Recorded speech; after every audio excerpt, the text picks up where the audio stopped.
From the Tarble Arena in Kenosha, Wisconsin, it's Carthage Redmen basketball tonight as the Redmen get set to take on the Millikin Big Blue. Hello once again.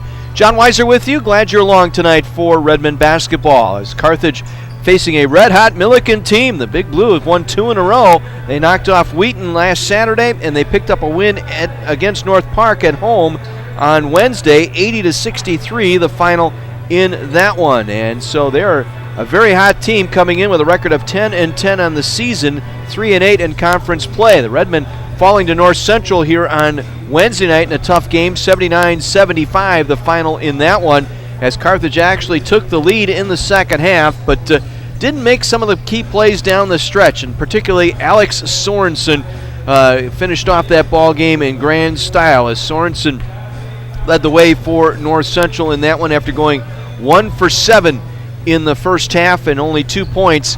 He went off on a 19-point advantage in the second half. He finished with 20 and led the way there for the Cardinals. Meanwhile, Keenan Baltimore feeling no ill effects from that thumb surgery he had early in the season. Been back since mid-January. 22 points for the sophomore out of Zion. Brad Cruz, reigning Conference Player of the Week this week in the CCIW, followed up his performance in Augustana with 21 points, 9 rebounds. Derek Mason in a starting role for the injured Kamal Shasi finished with 13 points and had 3 assists at the point guard position. They will be without Shasi again tonight as he is working through a knee problem that he sustained down in Augustana, and hopefully he'll be back here before the end of the season. Carthage had a rally in their first meeting against Millikin back on the 20th of January, down 19 at the half. The Redmen rallied in the second half. Brad Cruz hitting a three-pointer out of the left corner as time expired, sent the game into overtime, and then Jordan Thomas hit 10 points of his 20-point performance in that overtime period as the Redmen defeated Millikin 92-81 down in Decatur. And so the Redmen looking for the season sweep in this series. Carthage coming in averaging 75 points per game, hitting at a 45% clip and shooting at 33% from beyond the arc. Redmen are a +1 on the glass coming in. Meanwhile, the stat leaders, Thomas and Baltimore, now are the leading scorers for the Redmen, each at 18 points per game. Brad Cruz leads the team in rebounding at just over 7. Kamal Shasi still has the assist lead at just under 4 per game. And Brad Cruz among the league leaders in steals per game at just under 2. And Sean Johnson and Brad Perry continue to lead the way in shot blocks per game. And Sean Johnson leading the league now at just over 2 per contest. Millikin coming in, their leading scorer, Zach Fisher. He is the guy to keep an eye on. It's Elijah Henry who leads the team in scoring at 16 points per game, but Fisher has been red hot. Hit for 27 in the win over Wheaton last Saturday, had 23 Wednesday night in the victory over North Park. He is their second leading scorer at 13 per game. Elijah Henry, also the team's leading rebounder at just over 8 per contest. And that will be the key tonight, is how to contain Elijah Henry here tonight off that line. And for Elijah Henry, he finds himself coming off the bench the last couple of games. He will do that again here tonight, as he will not be in the starting lineup here for the Millikin Big Blue. We take a look at that starting lineup for Millikin tonight. It's going to be Levi Laws starting at a guard. Zach Fisher, 13 points per game, also get a start tonight. It'll also feature Devontae Harrell, who is making his 19th start and 21st appearance of the season for the Big Blue with 11 points per game. Corbin Farmer also in that starting lineup. Farmer averaging just over 5 points per contest. And then Jordan Cunningham rounding out that starting lineup, making his 18th start of the year, 6 points, 5 rebounds for Cunningham. So that is your starting lineup for the Millikin Big Blue. We'll get you the Carthage starting lineup here in just a moment. First, we'll take a 60 break. This is Carthage Redmen basketball on AM 1050 WLIP.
John Weiser back with you at the Tarble Arena as we get set for our second game of the doubleheader. It'll be Carthage and Millikin tonight. One final in from the men's side already this afternoon, an early afternoon game. Carroll has upset Augustana tonight by a score of 77-69. So that's the one final in already, and Augustana falling back to 8-4 now on the season. North Central will play North Park tonight, and that'll be an interesting matchup in that ball game. Starting lineups being introduced for Millikin tonight. As we said, going into that commercial break, Laws, Fisher, Harrell, Farmer, and Cunningham in the starting lineup tonight for the Big Blue, wearing the black jerseys tonight under head coach Mark Scher in his first season as head coach of Millikin, longtime head coach at Elmhurst. Now let's head downstairs. Let's get the starting lineups for the Carthage Redmen. Are you ready? Let's go!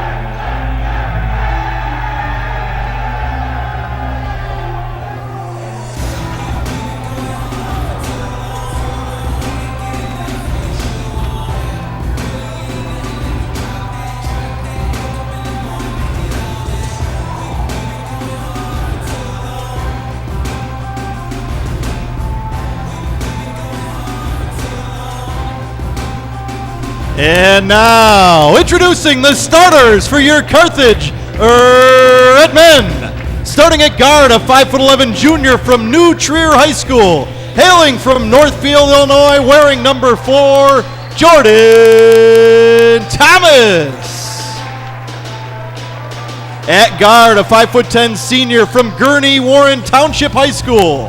Hailing from Grays Lake, Illinois, number 5, Derek Mason. At center, a 6'11" sophomore from Maine South High School. Park Ridge, Illinois, number 54, Brad Perry. At forward, a 6'5" sophomore from Zion Benton High School. In Zion, Illinois, number 24, Keenan Baltimore. And at forward, a 6'4" senior from Lake Zurich High School. Hailing from Hawthorne Woods, Illinois, number 25, Brad Cruz.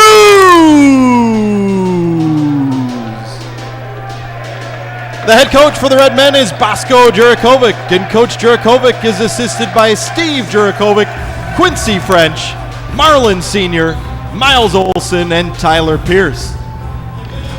So Derek Mason making his second straight start ahead of Kamal Shasi, who's battling through that knee injury sustained late in the game last weekend at Augustana. So Mason back in the starting lineup. Thomas, Mason, Baltimore, Cruz, and Perry for the Redmen. Laws, Fisher, Harrell, Farmer, and Cunningham for the Big Blue. Brad Pressington, Andy Bowl, and John Lynn are our officials tonight. Millikin, black jerseys, black shorts, blue numerals trimmed out in white. Redmen, white jerseys, white shorts, red numerals, red lettering. Perry to jump center against Farmer. And the opening tip brought down by the Redmen. They'll work it left to right as Brad Cruz will handle it here for the Redmen. Man-to-man defense for the Millikin Big Blue. Redmen at 6-4 and a fourth place tie with Wheaton. Baltimore backing down on the left block, able to put up the soft hand, and the jumper goes. Keenan Baltimore on the board early here. Farmer with it up top. Through the hands of Zach Fisher, out of bounds to the Redmen. Red hot pass that time by Farmer through the hands of Fisher. Millikin turns it over on their first possession of the ball game. Now Cruz will bring it across midcourt on the dribble. Nearly lost it. Got it to Keenan Baltimore in the left corner, backing down on Farmer. Flips it back out to Cruz. Cruz now back to Baltimore. 3 on the way for Keenan. Good. Keenan 2 for 2 from the field. Redmen off to a 5-0 start. Bosko Jurakovic hammering that point home the last 2 days in practice. Good start needed to be had here tonight. Now Cunningham Big man trying to push Perry out of the way, travel with the basketball. He's trying to get a step in on Perry on the left block that time and took baby steps before putting the ball down. Trying to initiate the contact that time. 2 possessions, 2 turns for Millikin here early on. Cruz now working the dribble in front of Levi Laws. Got a ball screen from Perry. Now gets it back to Mason. 12 to shoot. Mason penetrates. The kick to Thomas for 3. That's a back iron miss. Rebound Farmer for the Big Blue. Quickly across is Laws. Back to Farmer, top of the circle. Hands it off. Fisher. Inside it goes. Down low looking for Devontae Harrell. Able to finish low right. 5-2. Redmond with a 3-point lead as Millikin gets their first points. Mason now up top to Perry. Around to Thomas. Right side up top. Cruz penetrates, drives the lane, dumps it down low to Perry. Goes hard to the basket and draws the foul.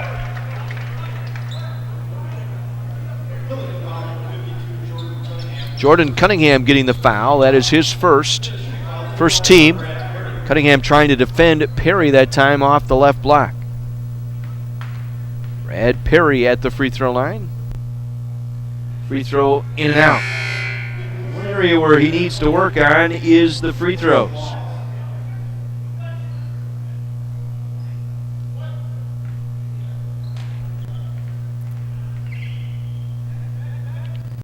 Second one on the way, good.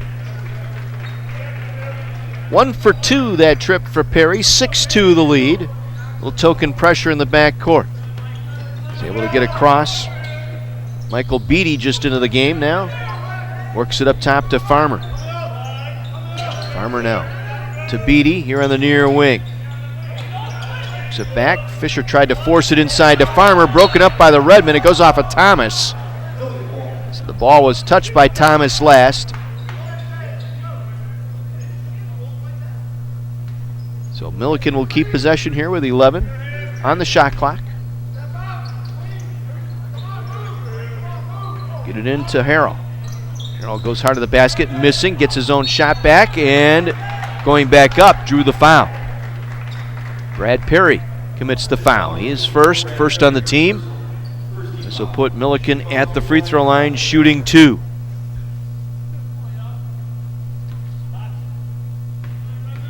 Devontae Harrell, 68% shooter at the line, averaging 11 points per game. Hits the front end.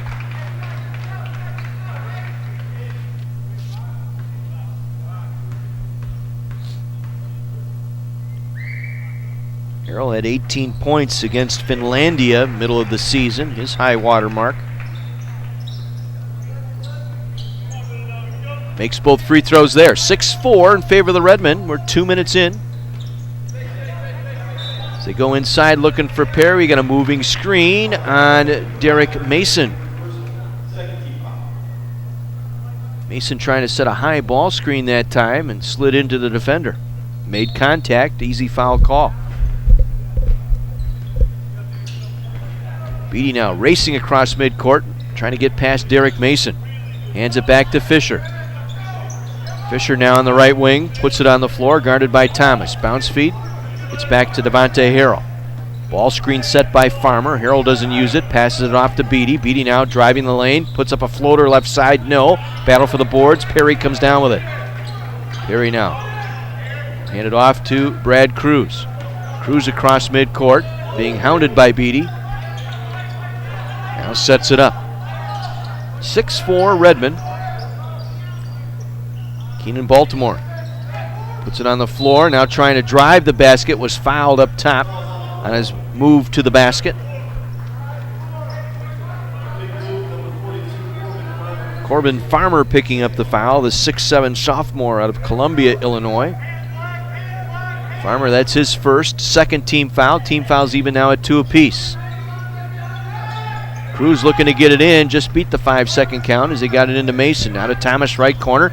Puts up a floater out of there, no good. Rebound Beatty. Thomas has really struggled the last couple of ball games shooting the basketball. Fisher out of the corner for 3, in and out. Rebound Thomas. Brings it up for the Redmen. He hands it off to Mason, right wing. Top of the circle, Perry around left side to Thomas. Down low left to Keenan Baltimore. Missed the shot. Partially blocked that time by Farmer, who took it away. Now Beatty, bounce pass underneath. Fisher was standing on the end line when he caught that pass. Got away with it, but turned it over to Devontae Harrell, so it doesn't matter.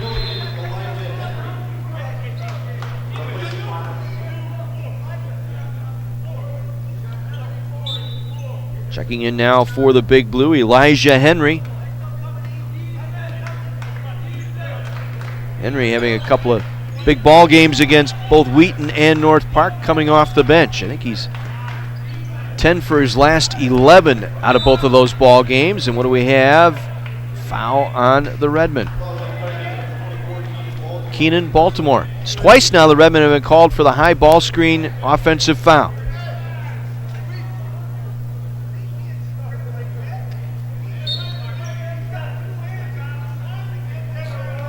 Beatty will bring it up from the back court. Gets it across midcourt in the hands of Devontae Harrell. Harrell now works it around far side. Fisher back up top. Harrell back out to Fisher for three. Good. Zach Fisher. Thomas flying in front of him that time. Fisher still able to drain the three. Millikin with their first lead, 7-6. Perry now inside to Baltimore. Going to go up low right. Couldn't get it to fall, but drew the foul.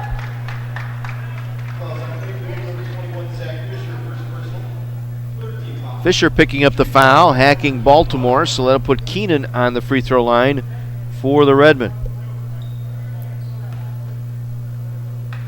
Baltimore 72% from the line this year. 22 points in the loss to North Central on Wednesday. Drops that one in.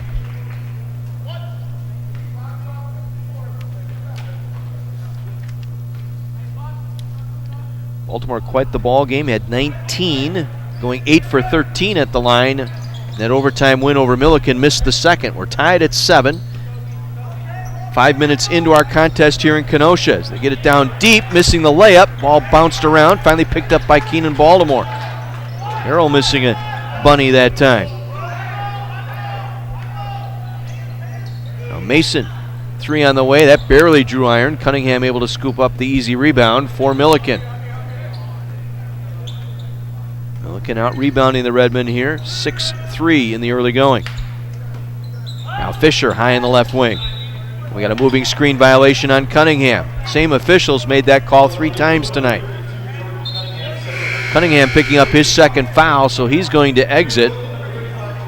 Jawan Stewart in now, a 6'4 junior out of Elgin, a transfer from the Elgin Community College. 7-7 your score here early on. Redmond 2 for 6, Millikin also 2 for 6. They try and get it into Cruz, almost tipped away by Beatty. Now Cruz working on Beatty, drives, try to get it in the corner to Mason, broken up by the Big Blue and out of bounds. Good reaction out there by Devontae Harrell. Take that one away from Mason.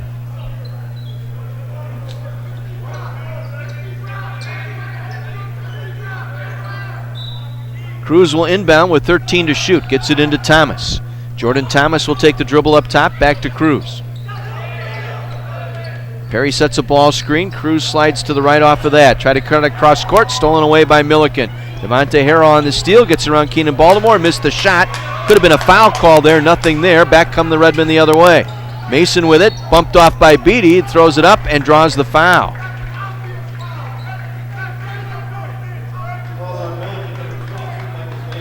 So a foul the other way, this one on Beatty. Mark Scher just furious over there at that Millikin sideline. Thought there should have been a foul on Baltimore, and quite frankly, I thought there should have been one too. Baltimore got the chest into Harrell as he was driving to the basket. As Mason steps to the line, drops in the first of 2 free throws. Derek Mason starting his second straight game here for the Redmen. Again, Kamal Shasi out with that knee injury, getting treatment on it every day, and Bosco seems to think he will be back before the end of the season. Mike Kennedy will check in now, this 5'9 junior out of Jacobs High School, Lake in the Hills, Illinois. 9-7, the Redmen back up by 2. 6 minutes gone by here in our first half. Augie men have already lost to Carroll tonight as Harrell going up missed the shot, but will get to the free throw line, drawing the foul. It's going to go on Brad Perry. That's his second. Look for Sean Johnson to check in here shortly. Devontae Harrell back at the free throw line. He is 2 for 2 tonight. 4 points, make it 5, and stays perfect at the line.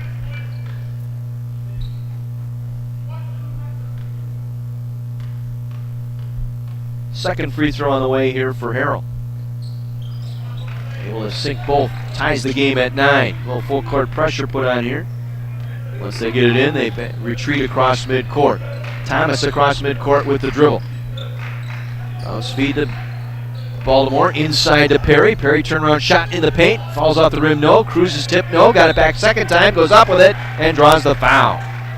Perry missed the original shot. Cruz got the rebound, low right, then circled back.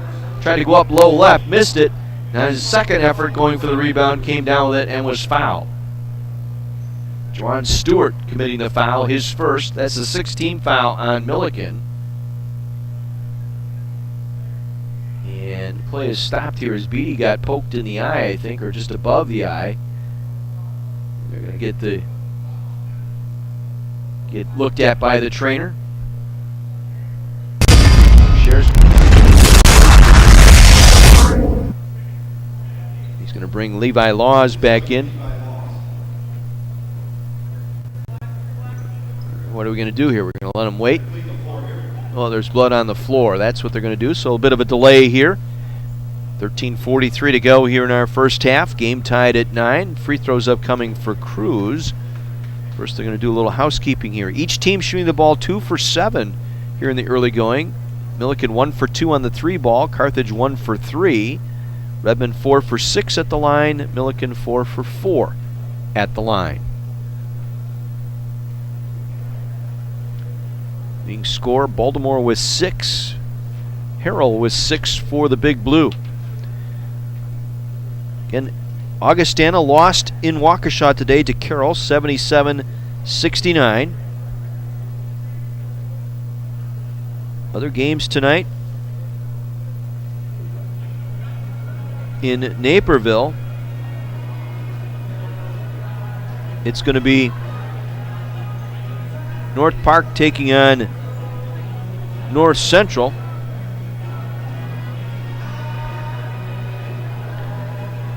And they're just underway in Naperville early in the first quarter in that one. The other game we'll keep an eye on as best we can. It'll be Elmhurst at Wheaton.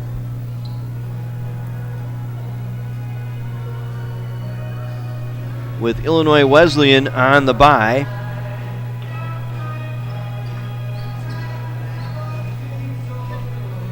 And that one, midway through the first half, Elmhurst leading Wheaton 12-5 in that contest with 13:55 remaining. Again, the game being delayed here because of some blood on the court. Michael Beatty suffering an injury above his right eye and having that looked at by the Carthage training staff along with Mark Scher, the head coach for Millikin. So as soon as play resumes here, we've got free throws upcoming here for Brad Cruz. And the Redmen are going to have to play at Carroll on Wednesday night.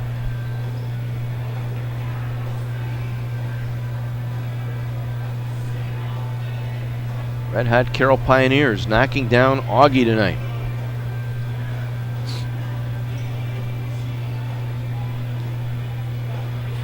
Getting the floor cleaned up underneath the north basket.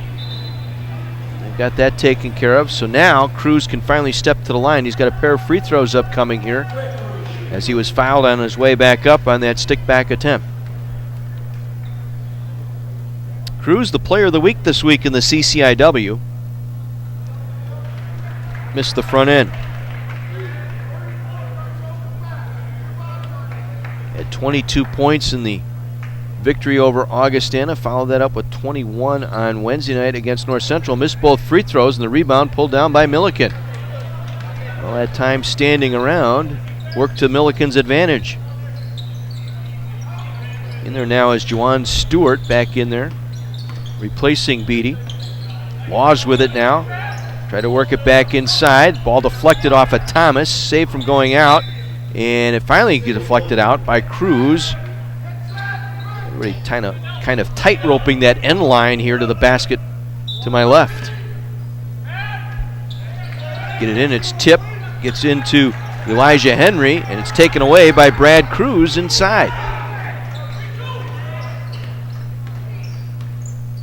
Cruz now to Kennedy. Cruz, Kennedy, Johnson, Baltimore, and Thomas for the Redmen. Thomas, open three out of the right corner, good. Jordan Thomas, his first field goal tonight. It's a triple. First points of the night. Redmen with their largest lead now at 3. They work it inside. Henry, turnaround shot in the paint, crawls off the front of the rim and down for Elijah Henry. First 2 points tonight for Henry, pulls his team to within 1, 12:40 to go first half. Kennedy up top. Guarded by Fisher, gives it off to Thomas. Thomas through a double team, gets to the paint, has to spin it back out to Baltimore. Keenan Baltimore trying to lose his defender on the dribble, fires it up for 3, that in and out no good. Johnson reverse layup from right to left, no good. And the rebound cleared out of there by Laws. No look pass. Contact made, no foul called as Johnson able to get the rebound off the miss by Devontae Harrell. Thomas, hard off the glass, no. Rebound inside, taken away by Elijah Henry. Down quickly. 20-footer out of the right corner, good for Millikin. Juwan Stewart able to knock down the 20-footer. Millikin back up by 1, 13-12. Cruz gets it off to Baltimore. His 3 attempt on the way, good. Knocked to the floor, no call, as he was dusted down by Juwan Stewart. 9 points in the first half now for Baltimore. Redmen back up 15-13.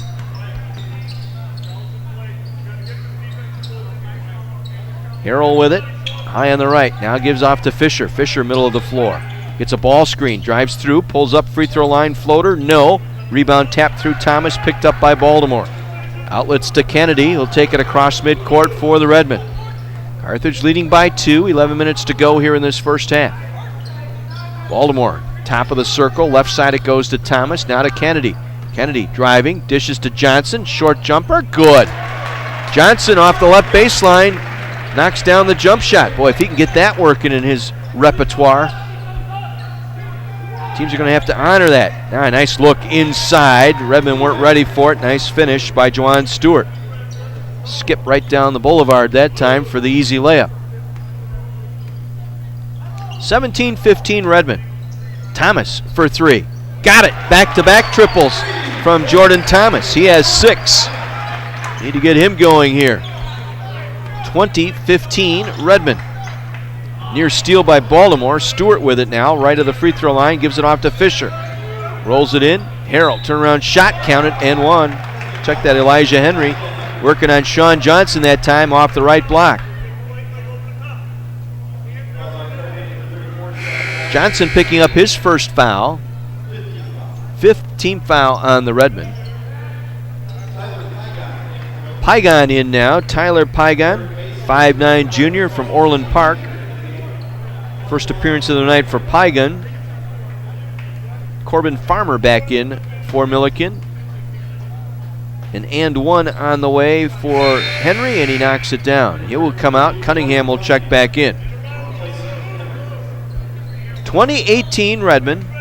Steve Leiser in now for the Redmen, replacing Jordan Thomas. Cruz off to Kennedy. Back up top to Leiser. Gives it back to Kennedy. Kennedy working on Fisher. Trying to lose him on the dribble. Pulls it back out. Gives it off to Cruz. 10 to shoot here for the Redmen. Cruz gives it off to Kennedy. Kennedy now jump stops. Floating one-hander. Way off that time. Fisher with the easy rebound.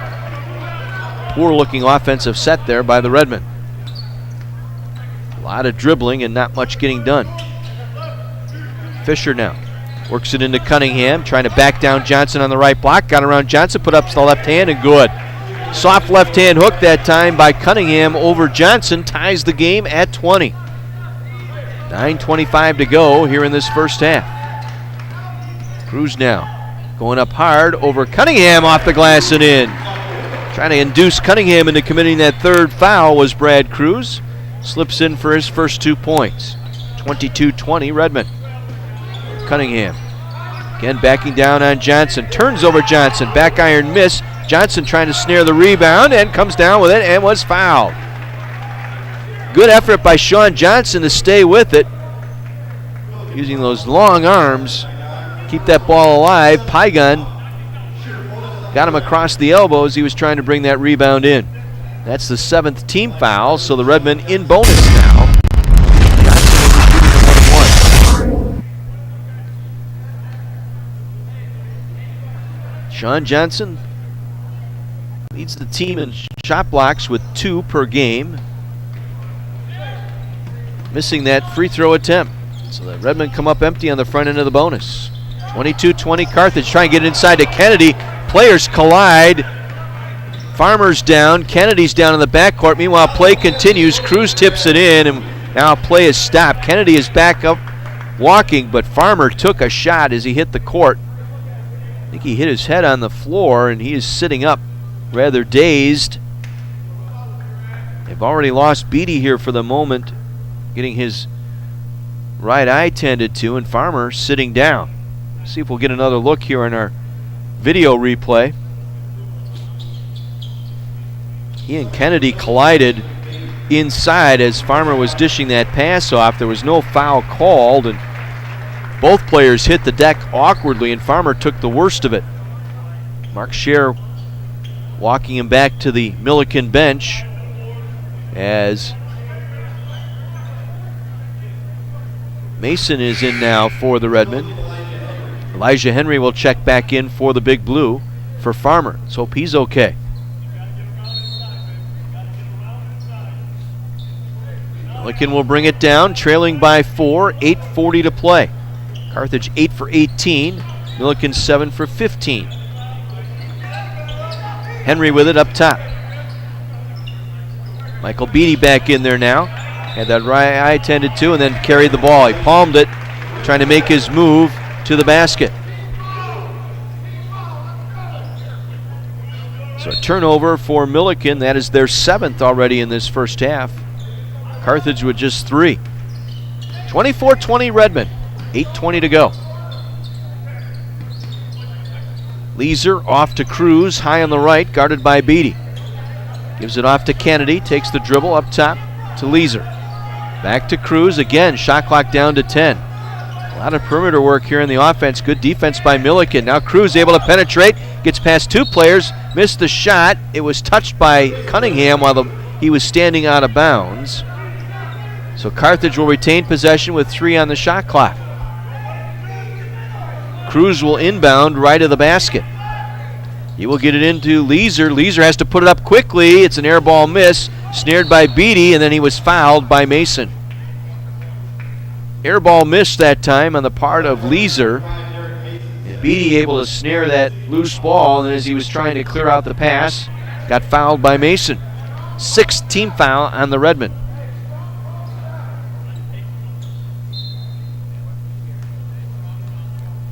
Beatty will bring it up, guarded hard by Mason. 24-20 Redmond. 7:45 to play in the first half. Henry with it up top, gives it off to Fisher. Fisher works it off to Cunningham. On the right block, backing down Johnson, back out to Henry. Free throw line jumper, good for Elijah Henry. Redmond left him open. And a timeout taken by Millikin. We'll take a break. A 60-second timeout. 7:34 to go here in the first half. Redmond by 2. 24-22 over Millikin. WLIP.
7:34 to go here in the first half. Redmond leading Millikin 24-22.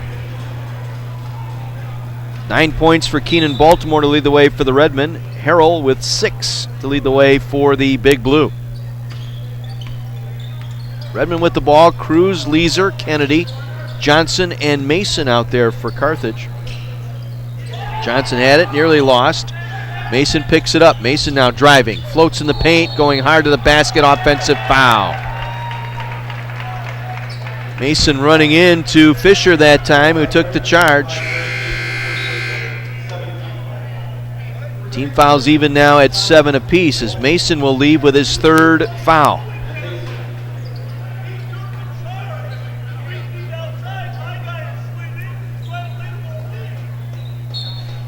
Millikin will bring it up. It'll be Fisher, Cunningham, Pygan, Beatty, and Henry.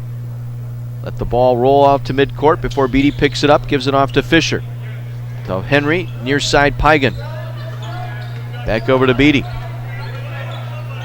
Works it to Cunningham. Guarded by Johnson. Now to Pygan. High on the left. Kennedy defending him. Now to Fisher. Jordan Thomas back in there now working on Fisher. They get it to Cunningham. Travel with the basketball. Second time he's turned it over trying to back in on a Redmond defender. Did that earlier against Brad Perry on the left block. This time Sean Johnson doing a nice job defending Cunningham. 24-22. Redmond by 2. Under 7 minutes to go. We're in the first half here in Kenosha. Baltimore, nice pass to Cruz. Back out to Thomas. 3 off the right wing, good.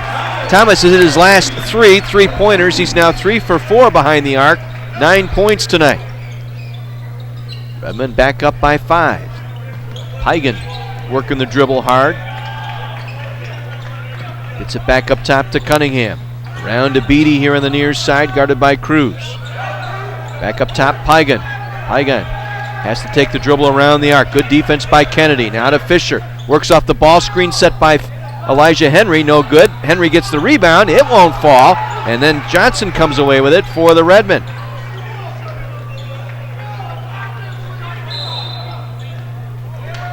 And now what do we have? Technical foul on Mark Scher. Scher came 2 steps out of the coach's box onto the floor. He's demanding a foul call. Not going to get one. Instead, he's going to get slapped with a technical foul. He got one earlier this year, a couple of games ago, to start a ball game.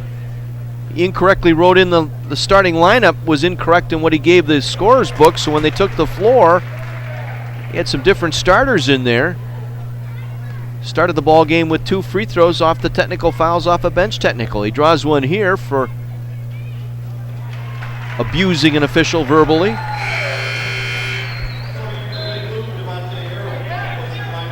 So 2 free throws in.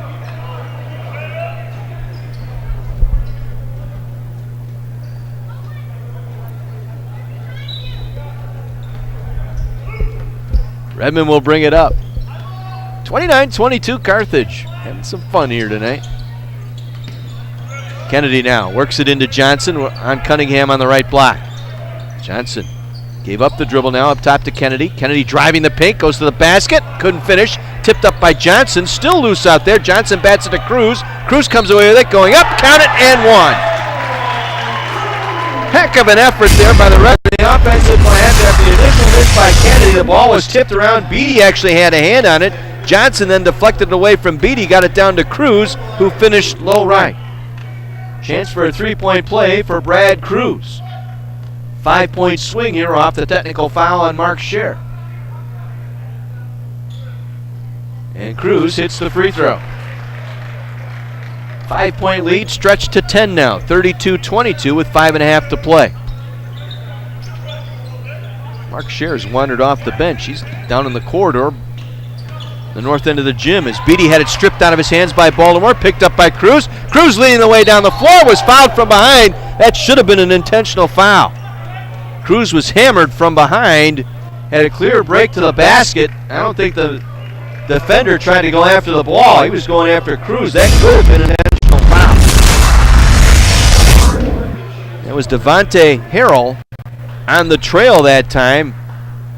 nearly decapitating Brad Cruz into the backboard support mechanism. Cruz will get 2 free throws out of it. First one up and short. Cruz has missed 2 now at the line tonight. 7 points for the senior. You make a good argument.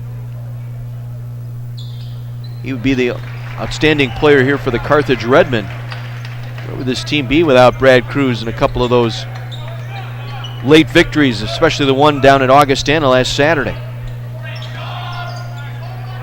Now Cruz with another steal, picked the pocket of Devontae Harrell, down the floor to Thomas, missed the shot, ball tipped around and taken back by the Millikin Big Blue. 3-on-2 the other way. Harrell now cut off by Kennedy, and Kennedy commits the foul. Reached into him that time.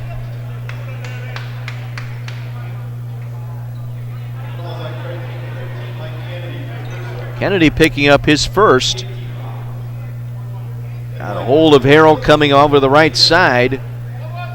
Redmond had a breakout that time. They had a 4-on-2 the other way. Ante Harrell at the line, able to knock down the first of 2. He's 5 for 5 now at the line, 7 points. Millikin 6 for 6 at the line as a team. Carthage 8 for 14 at the line.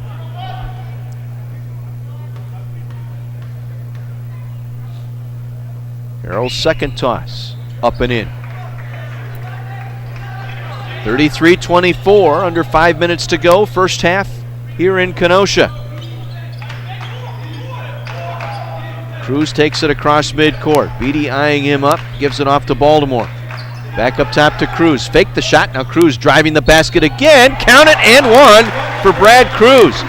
He caught that ball inside the arc at the elbow. Looks like he's going to take the three-point shot, fake the shot, put it on the floor, got past Beatty, then ran into 3 different defenders before colliding with Cunningham, who picks up his 3rd personal foul.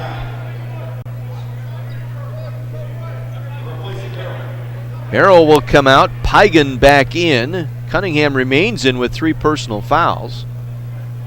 And Cruz, for the and one, connects. Cruz with 11 points tonight, 36-24 Redmond. Built out a 12-point lead, and again, part of that, a pair of technical free throws and a technical foul on Mark Scher, and then a 3-point play the other way. Cunningham got around Johnson going low left and lays it in. Got a step on Johnson. Johnson was trying to body him up on the right block that time and got away from him. Cruz now works the dribble across midcourt. Johnson with a high ball screen. Back to the corner it goes to Kennedy. 3 on the way for Kennedy. Got it! Big bucket there for Mike Kennedy, the junior. Able to knock down the triple. 39-26. Redmond out to a 13-point lead. Pygan now works the dribble. Gives it off to Fisher. Now to Henry. Shoots over Cruz. Tough shot there. Missing. Rebound Johnson. 13th board by the Redmen. Down 1 on the rebounding chart. Baltimore battling inside with Henry. Henry giving him everything he can have. Body and soul there.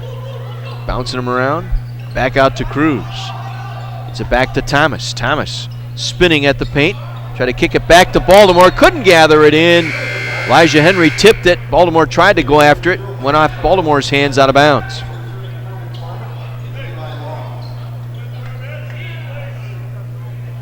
Michael Charles in now for the first time tonight. The 5'11 senior guard out of Chicago for Millikin.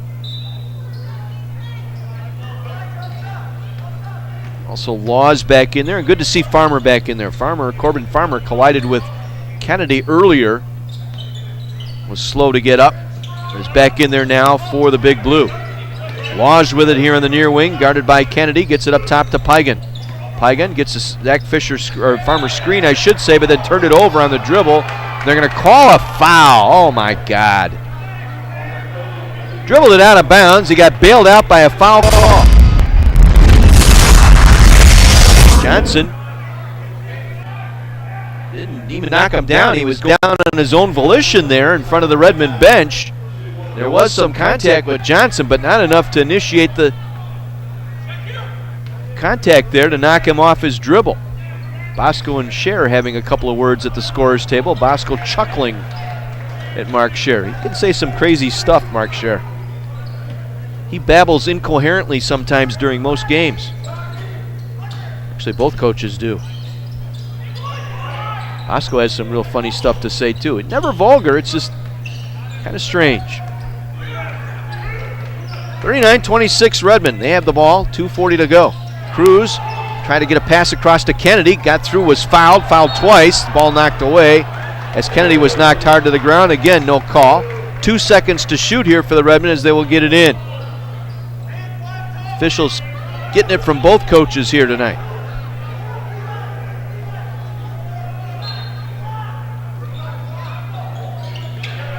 Thomas for three off the inbound, got it, hey! NBA three for Jordan Thomas. He's hit 4 straight from the triple land. 14 tonight for Jordan Thomas, 42-26. Redmond in front. Charles with it now.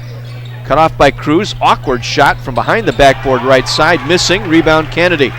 Got in front of Pygan that time to take the board. Clock ticking down to 2 minutes to play here in the first half. Redmond up 16. Baltimore to Cruz for three.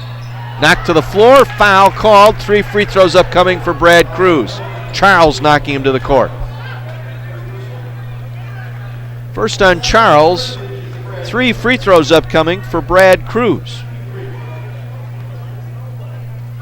Cruz 3 for 6 at the line, 4 for 4 from the floor. Missed another one. This is the last time Brad Cruz missed 4 free throws in a game. One more on the way and good.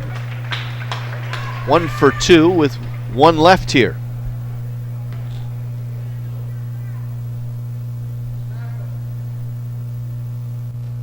Cruz goes 2 for 3 as he hits the back end. 13 tonight for Brad Cruz. 18-point lead for the Redmen. Under 2 minutes to play here in the first half. Pygan gets it up top to Henry. Elijah Henry lost the dribble. Ball loose in the paint. Picked up by Farmer. Back out to Fisher for 3. Back iron miss. Baltimore tips it to Cruz. Cruz down the floor quickly. Laws picks him up outside the arc. Now to Baltimore. Baltimore facing Henry now. Shoots over Henry. Curls out. Rebound Pygan. Good look that time by Baltimore, just unable to finish. Farmer now into the corner to Charles, over Cruz, short, rebound Thomas. They'll clear it out for the Redmen, down to Cruz. Redmen now a 18-15 advantage on the glass. Minute 10 to go here in this first half. Cruz with it, out of the right corner. Up top to Kennedy, his 3 on the way. No good, way off that time. Henry with an easy rebound and a timeout taken by Millikin, their second of the half. It'll also be a full timeout, but we will keep it here.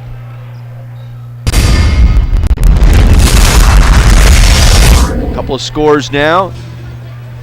North Park leading North Central in Naperville now, 30-22. 4 minutes to go. First half in that one. Hines with 8. Gardner with 5 for North Park. North Central, Pollock with 9, coming off the bench, 3 for 3, shooting the 3 ball, but North Central trailing 30-22. Elmhurst with a 1-point lead late first half at Wheaton, 27-26. And a final from this afternoon in Waukesha, Carroll defeated Augustana 77-69, handing Augie their 4th conference loss of the season. That one, a shocker.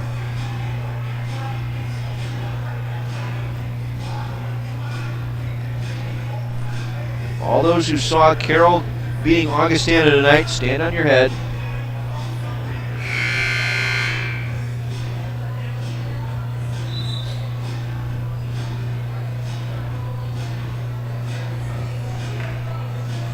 So timeout by the Big Blue here with just over a minute to go. Johnson, Kennedy, Thomas, Baltimore, and Cruz for the Redmen. It's going to be Farmer, Laws, Henry, Fisher,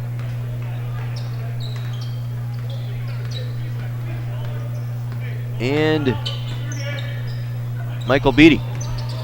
Farmer with it now, top of the circle, guarded by Johnson. Gives it off to Fisher. Fisher to Laws. Thought about the three, now drives the basket around Kennedy. Try to dump it behind into Henry, but it's taken away by Baltimore inside. 39 seconds to go in the half. Carthage with the ball, leading by 18.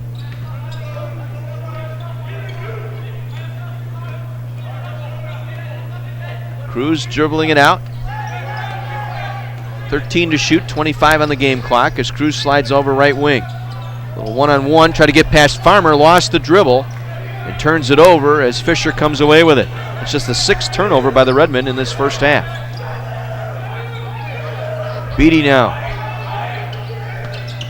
works the basketball, looking for Laws. Deep three, left wing, no good. Rebound Cruz with 2, with 1, tried to go up for the half-court shot. Beatty took it away. His shot falls short. And the half ends here in Kenosha with Carthage in command. Redmen lead the Millikin Big Blue 44-26 as Millikin goes the final 4.5 minutes without a field goal.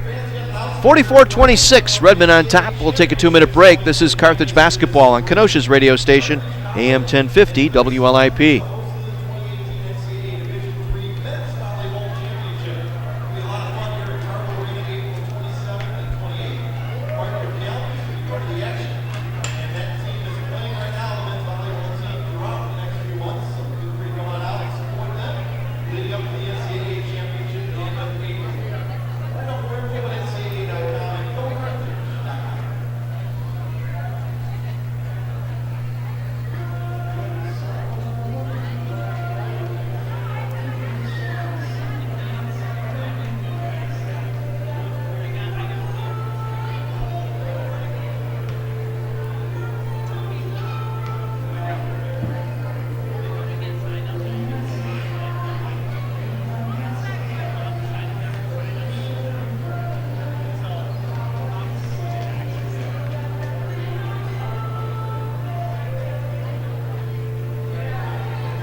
Carthage Redmen basketball on AM 1050 WLIP, brought to you in part by Anastos Motors, Kenosha's premier pre-owned dealership on Green Bay Road and 45th Street in Kenosha. By Triangle Flooring Furniture and Appliance Center on Highway 50 and 39th Avenue in Kenosha. By Luigi's Pizzeria, dine-in, takeout, and delivery, 39th Avenue just south of Highway 50. By Armored Seal Coating for patching, crack filling, striping, and or complete seal coating. Go to armoredsealcoating.com. By Lou Perini's Gas and Groceries. By Lynch Chevrolet of Kenosha. S.J. Crystal's Menswear. The finest of men's fashions, it's always S.J. Crystal's. Downtown Kenosha at 57th Street and 6th Avenue. By Mason's Eatery and Pub on Highway 50 just west of Green Bay Road. Don't be a chain eater, eat at Mason's. By Dave's American Discount Muffler. Honest and dependable service on Sheridan Road, Kenosha. By Something Different, a sports fan's fantasy land, downtown Kenosha on 6th Avenue. Wingstop of Kenosha, Coliseum Games, Ruffalo's 2 Pizzeria and Family Restaurant, and by Kenosha Nissan. Redmen lead here at the half, 42-26, as they broke open a tie game. It was 20-all on a Jordan Cunningham jumper at 9:34 to play.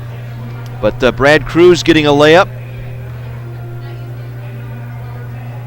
And then a tip in. Redmond jumped out 24-20. Increased that lead out to 27-22 on a Jordan Thomas three-pointer with 6:43 to play. And the Redmen never looked back here in this second half as they went on a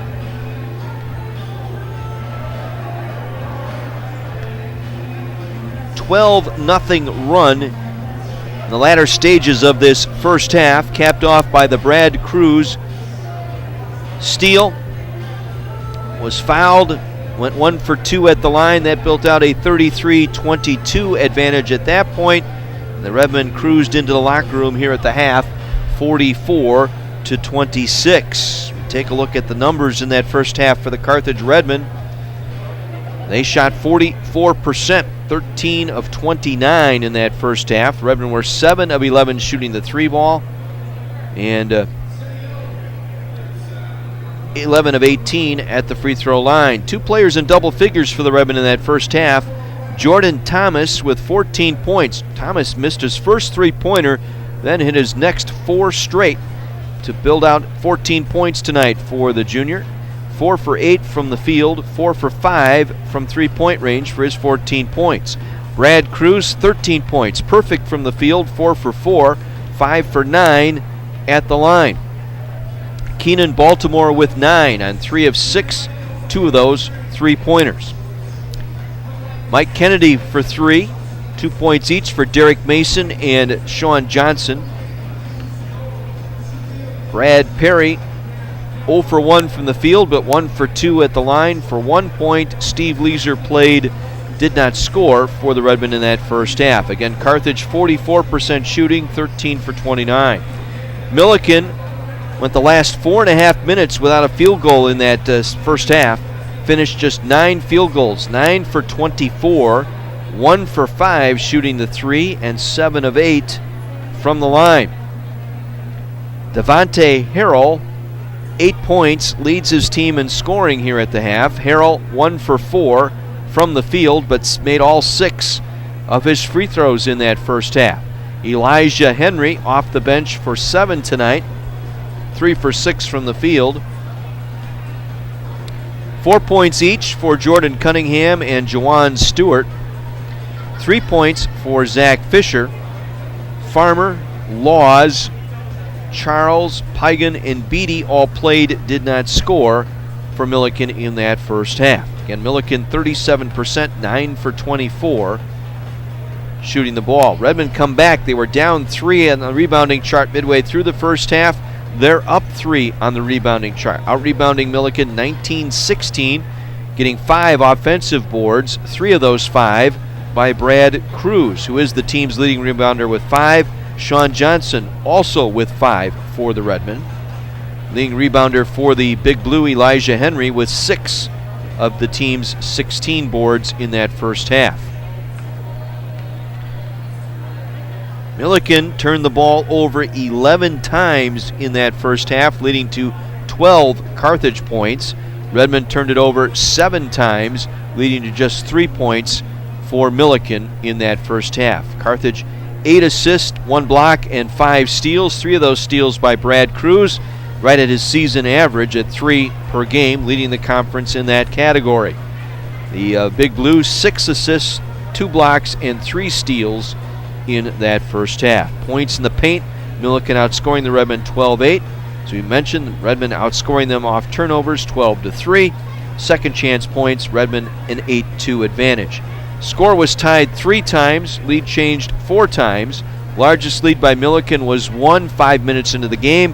Carthage by as many as 18 here in the first half, that with 2 minutes to go here in the first half. And that's where they find themselves here, 44-26 over the Millikin Big Blue. We'll pause, take another 60 break. When we come back, we'll give you scores from around the CCIW. One surprise already in the books tonight. We'll talk about it when we come back after this on AM 1050 WLIP.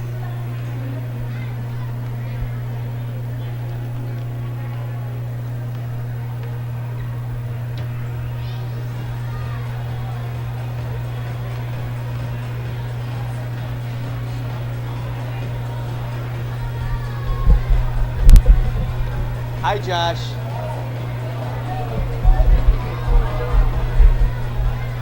Saturday, I got 2 games. How do you think? Huh? The other loser.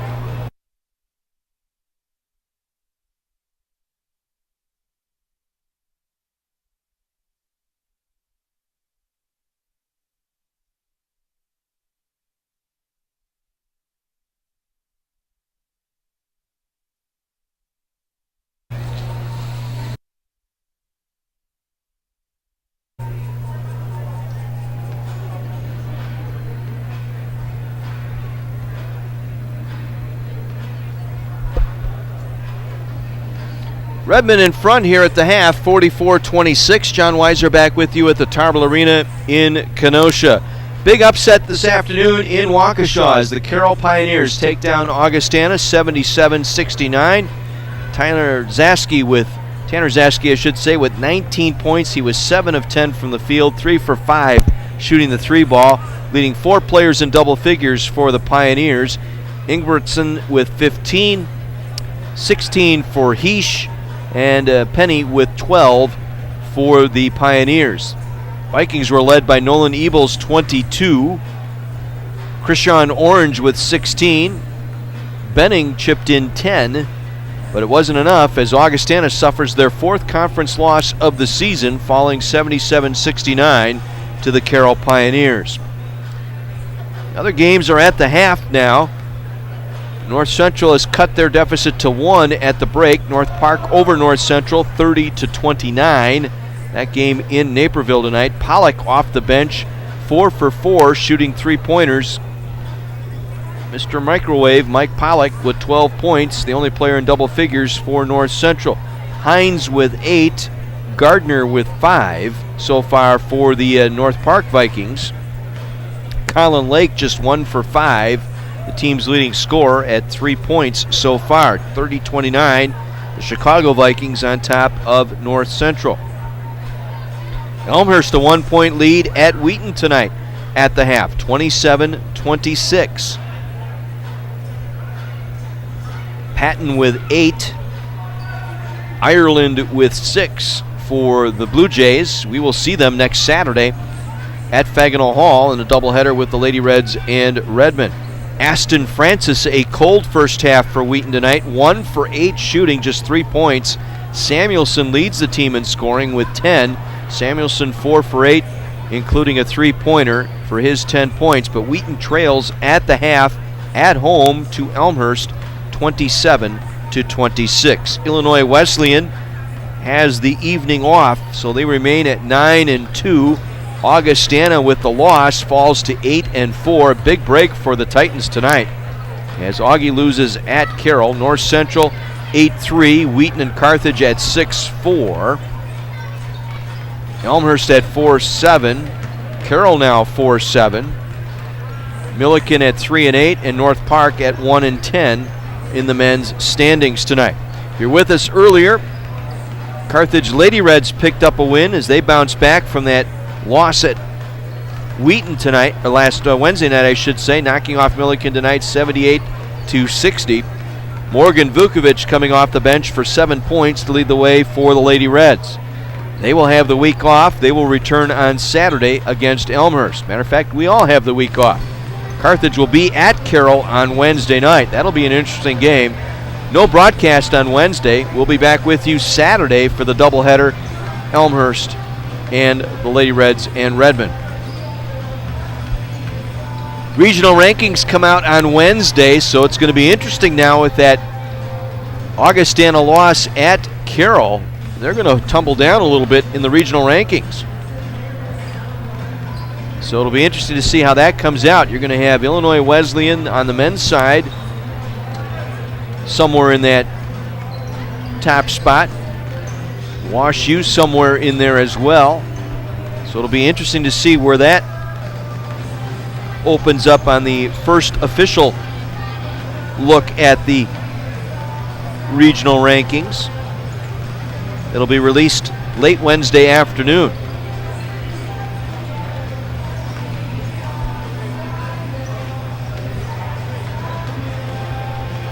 Again, they take into account your strength of schedule, your opponent's record, your opponent's records. All that factored in, gets factored into that regional ranking. You got to figure Wash U probably number one in the region. They're ranked second in the D3Hoops.com poll coming into action this weekend, 16-2.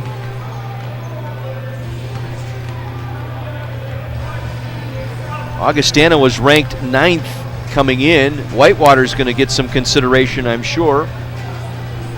Illinois Wesleyan going to be in that mix.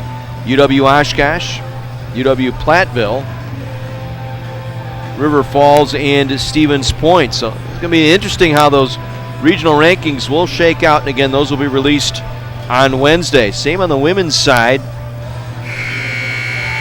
Here in the Midwest, or at least in the Central, you probably have DePaul somewhere in there, along with Chicago. Wisconsin Lutheran making the top 25 this week. Interesting to see how all that plays out on the women's side. We're getting set for the start of the second half here. Redmond up 44-26. Millikin ball. It'll be Laws, Fisher, Harrell, Farmer, and Cunningham out there for Millikin. Thomas, Mason, Baltimore, Cruz, and Perry for the Redmen. Millikin working it left to right here to begin this second half. Harrell tosses it down to Cunningham. Tiptoes his way around that end line. Back out to Fisher now for the three. Got it. Zach Fisher, 2 for 4 now shooting the three ball. 6 points for Fisher. Coming in, he's been averaging 25 a game the last 2 games. Both victories by the Millikin Big Blue. At 27 in the win over Wheaton, 23 Wednesday night in their victory over North Park, as Perry misses the soft jumper from the right block. Rebound cleared out by Millikin, and Fisher to Laws. Back to Fisher. Gets it to Farmer. Back out to Laws, guarded by Mason. Out of Fisher. Back to Cunningham, top of the circle, working a left side. Out of Farmer with 8 on the clock. Back out to Fisher for 3. Got it! Zach Fisher tumbling down, and he's hurt. Not sure if he landed awkwardly or not. Mark Scher is upset that a foul wasn't called.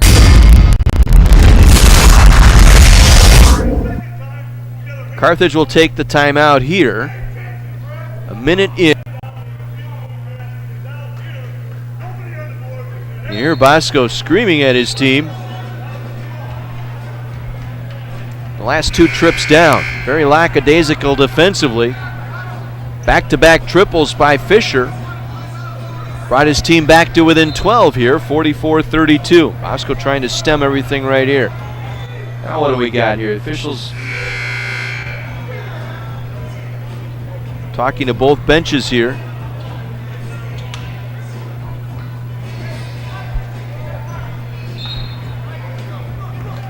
Mark Scher already with a technical tonight. Back in the first half, that led to a 5-point swing. It was a 5-point game. The Redmen were able to build out a 10-point lead because of the 2 technical free throws and then a 3-point play by Brad Cruz.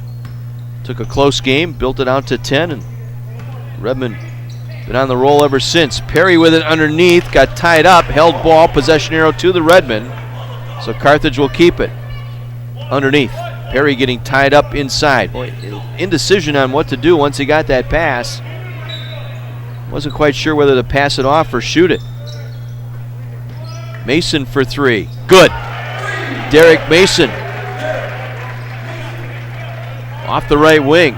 5 points now for Mason as Laws gets it down quickly now to Charles. Charles in for Fisher, who left earlier after making that 3. In there replacing him now is Devontae Harrell. Missed the shot. Cunningham with the rebound. Low right. Goes back up. Banks it home. Little head shoulder fake. Working a toaster move that time on the block. Up and down, and banked it in. 47-34. Baltimore turnaround shot off the right block. That's an air ball miss. Scooped up by Cunningham underneath. Outlets to Charles across midcourt. Charles to Cunningham. Cunningham Elects to pass it off to Laws. Could have taken that shot. Perry had backed off. And now what do we got? A holding call underneath. Baltimore tangled up with Farmer in the paint. Baltimore picking up his second foul, so he and Perry with 2. Mason has 3 fouls. As they get it in quickly. Harrell with it, back up top to Charles. Now to Farmer. Laws with it once again. Takes the dribble across the middle of the floor, now to the right side. Works it in the right corner now to Harrell. Up top to Charles. Drifts to the left wing. Feeds Cunningham. Shot clock expires. Turnover, Millikin. Cunningham didn't realize it. He caught that pass with his back to the basket at the free throw line. Never looked at the shot clock. Hung on to it. Final 2 seconds drained out. Redmond ball. First turnover of the second half for Millikin. They now have 12 in the game. Cruz now works it off to Mason. Gets around Charles, tried to force it into Perry. Deflected. Perry comes up with it. Back out to Thomas. 3 on the way. Good. Jordan Thomas has hit 5 3-pointers in a row. He's now 5 for 6. He missed his first one early, first minute of the game. He has since gone 5 for 5. Lead back out to 16. They get inside. Charles shovels it off to Cunningham, working the right block, trying to get around Perry. Blocked by Perry, taken away by Brad Perry.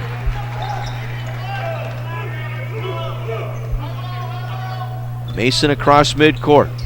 Works it off to Thomas. He'll try another 3. Got it again. 6 in a row for Jordan Thomas. Now at 20. Season average at just over 18, so he's at his average tonight. Good to see him rebound. Now Harrell left all alone. Got to the free throw line. Missed the jumper. Rebound. Perry clears it out to Cruz. 53-34 Redmond. 4 minutes into the second half. Cruz now. Bounce feed to Mason. Working on Charles. Above the arc and fouled by Charles, who was going for a steal. Came down hard on Mason's right hand, trying to go after that ball. Charles picks up his second. Weiser in for Baltimore. Elijah Henry back in. Also Beatty back in for the Big Blue. Cruz from midcourt gives it off to Thomas. Thomas inside to Perry, right block, working on Cunningham. We got a holding foul on Cunningham underneath. And that's 3 fouls now on Cunningham. Make it 4 on Cunningham. That's his 4th. And for the near future, looks like he's going to stay out there. They get it into Weiser. Bounce feed to Perry. Perry working. Going over Henry. Missed the shot. Rebound Laws. Try to work on Henry that time. Laws down the floor. Quickly to Henry. Henry around Weiser. Up and off the glass and in. Tough shot there. Closed quarters there. On the pass from Laws to Henry on the finish. Henry with 9. 53-36.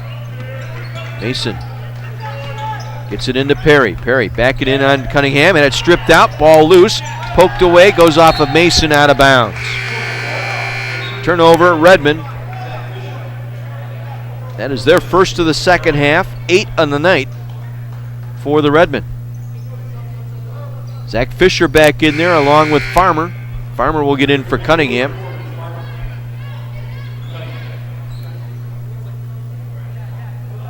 Now Keenan Baltimore will check in. He will come in for Steve Weiser. 53-36 Redmond, 15-12 to go here in the ball game.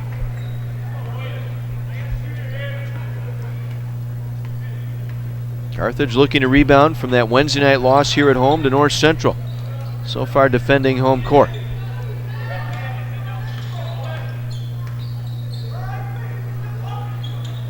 Beatty with it up top to Laws. Gets around to Elijah Henry's screen, and they're going to call a foul on Keenan Baltimore.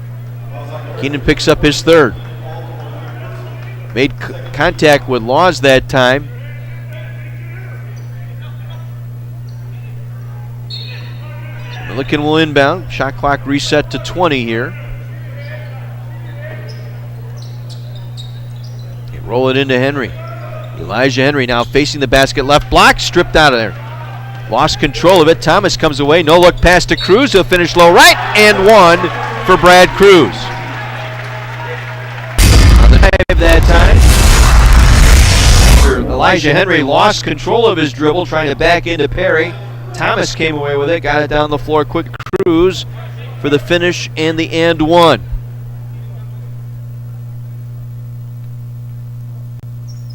And Cruz struggling at the line tonight. Misses yet another one. 5 for 10 at the line. Back the other way. Beatty had it stripped out of his hands by Mason.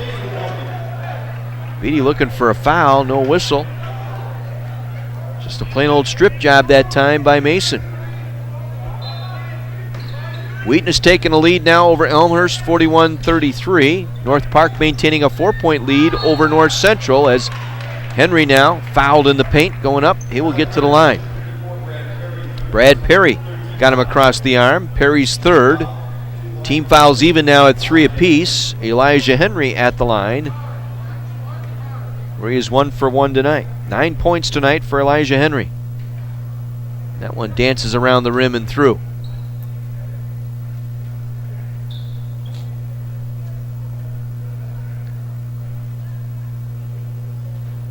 Now they get everybody set for one more.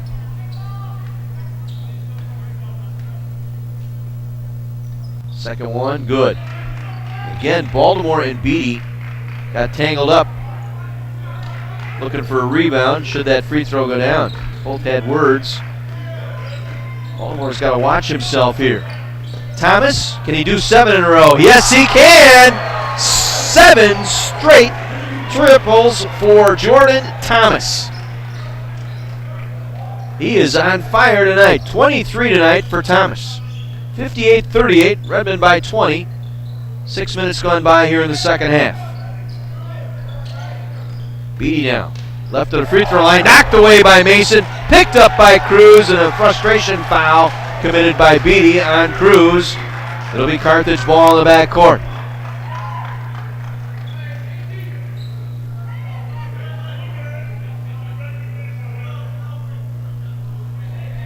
And again, Mark Scher stopping play here. As in conversation with the official, as he'll get Pygan in here. Pygan in for Beatty. Mark Scher still having words with the official. He got zapped with a technical in the first half. He might be looking to get the dibs on the first seat on the bus here if he keeps it up. 13:45 to go. Carthage in control here. Perry backing down, going over Henry with the soft hook. Brad Perry, the right-hand hook over Henry. First field goal of the night for Brad Perry. Lead to 22. Henry now backing in on Perry. Runs into Perry, blocked by Perry, picked up by Cruz as he gets it off underneath to Baltimore. He'll hand it off to Mason. Good job on both ends of the floor by the sophomore Brad Perry. Thomas for 8 in a row. Yes, sir! Thomas off the right wing. 8 straight 3-point field goals. 26 on the night for Thomas. He's in that zone. Fisher now up top to Pygan. Gets around the Farmer screen. Back to Fisher. Tough three. In and out, no good. Rebound pulled in by Henry. He'll take it to the basket and lay it in.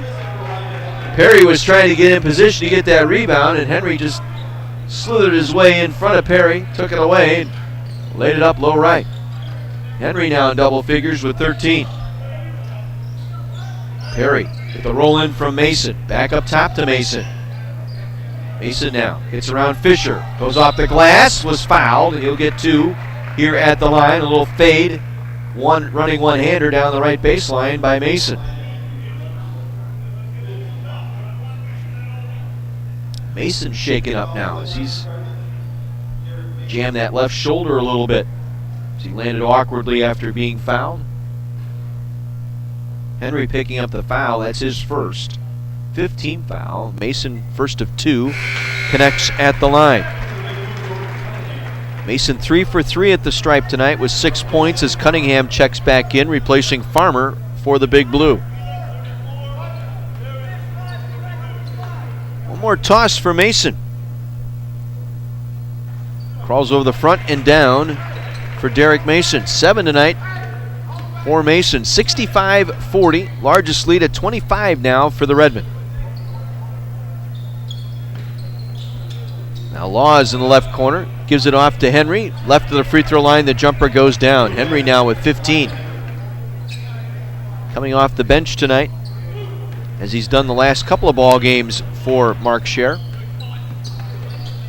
Now Thomas inside to Perry, working on Cunningham. Double team, back out to Thomas. 9 in a row, you betcha! Thomas, another triple. 9 straight for Jordan Thomas from behind the arc. 29 tonight for Thomas. Unbelievable. Pygan in the paint. Trap, kicks it back out. Laws back to Henry, top of the circle. Now Cunningham bouncing off of Perry, puts up the shot, no, got his own rebound low left, goes back up with it, fouled from behind by Keenan Baltimore, I believe. We'll see. Nope, they're calling on Brad Perry. Had both Baltimore and Perry double teaming Cunningham that time after he missed his original shot. And Perry picks up foul number 4. This will get Sean Johnson to the scorer's table following the first free throw here by Cunningham. That one's in. Cunningham with 7 points tonight, his first trip to the line, as Johnson replaces Perry, who leaves with 4 fouls.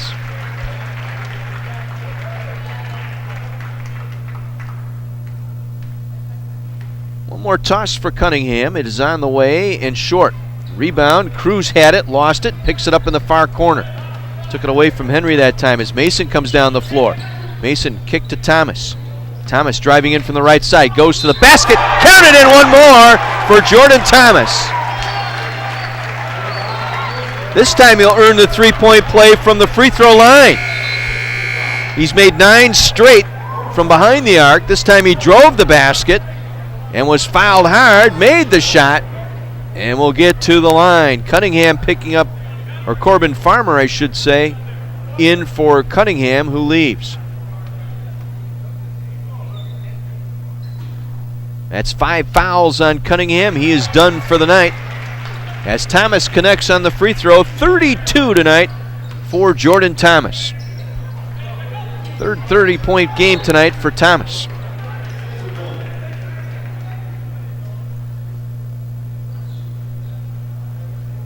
Ball deflects out of bounds. It'll be Carthage ball.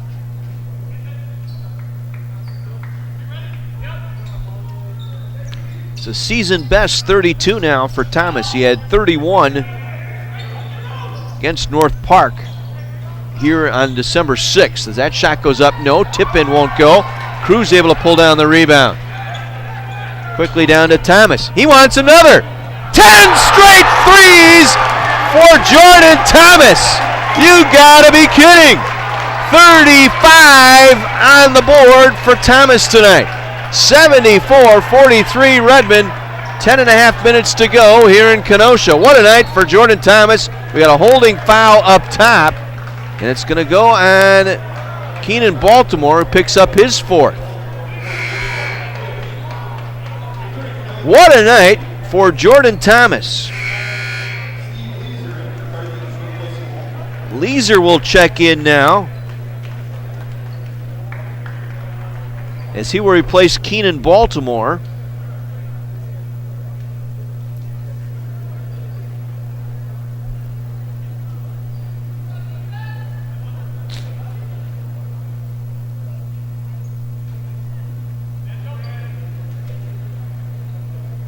His season best last season was 19 versus Olivet. He's had 3 30-point games this year.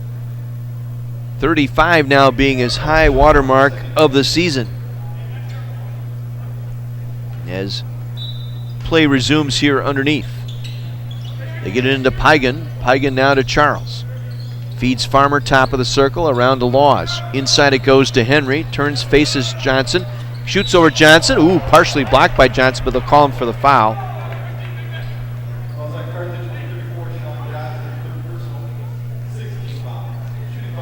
So a collegiate best 35 tonight for Jordan Thomas, as Henry now will toe the line shooting 2. Team fouls even now at 6 apiece. And Henry connects.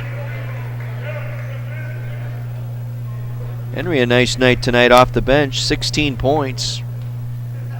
Right at his season average. Makes them both. 74-45. Redmond, a 31-point lead here in this second half. Look in their 2-game win streak as Johnson caught that one underneath, gave it up.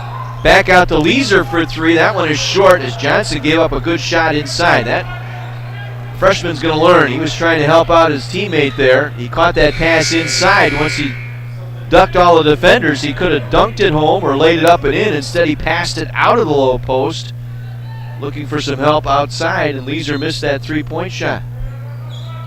He'll learn. He's a freshman. It's one where he's got to be more aggressive. That will come. His greatest days are still ahead of that young man, Sean Johnson. Now Henry with it at the free throw line, guarded hard by Weiser. Turns around now, faces Johnson, goes into Johnson off balance, missed the shot. Johnson tipped it out to Weiser. 9.5 minutes to go. Redmond up big, 74-45. Mason with it. Feeds Johnson inside, turns, faces Elijah Henry. Now dishes it off to Cruz, lays it up and in. Timeout taken by Carthage. Timeout Redmond. 9:19 to go here in this first half. It's going to be a full or a 30. It's going to be a 30-second timeout, so we will keep it here. Redmond basketball in transmission of LIP, brought to you in part by Anastos Motors, home of the 3-day buyback guarantee. By S.J. Crystal's Menswear, the corner of 57th Street and 6th Avenue in downtown Kenosha. And by Mason's Eatery and Pub on Highway 50 just west of Green Bay Road. Don't be a chain eater, eat at Mason's. North Park and North Central tied at 45, 11 minutes to go in Naperville. Wheaton and Elmhurst at Wheaton tonight, and it's the Thunder up by 10 now.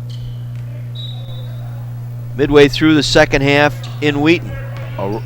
Augustana has already lost at Waukesha tonight. As that pass gets inside, Farmer with the finish. Layup low left, 3-point play up coming for Farmer. Weiser picking up the foul. That's his first.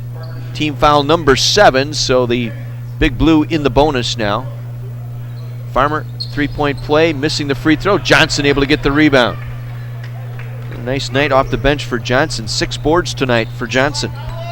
To go with 3 points, 1 block.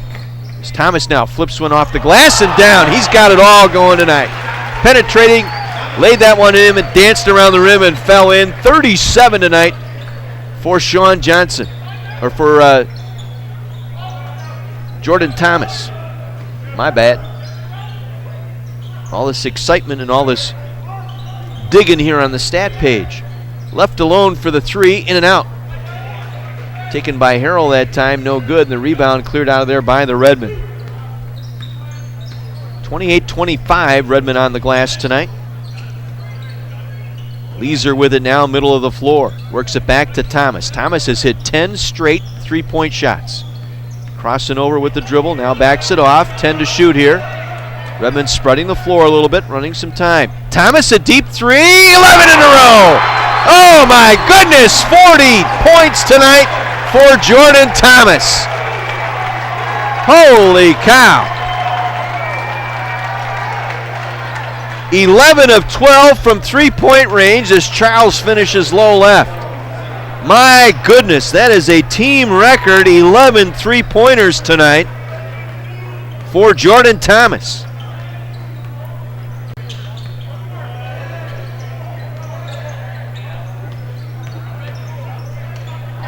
Another 3. He missed. His first miss since the first shot he took in the first half, in the first 2 minutes of the game. Johnson, short jumper, left at a free throw line. That honeycombs out, no good. Rebound loss. He will get it down, and the flush by Henry back the other way.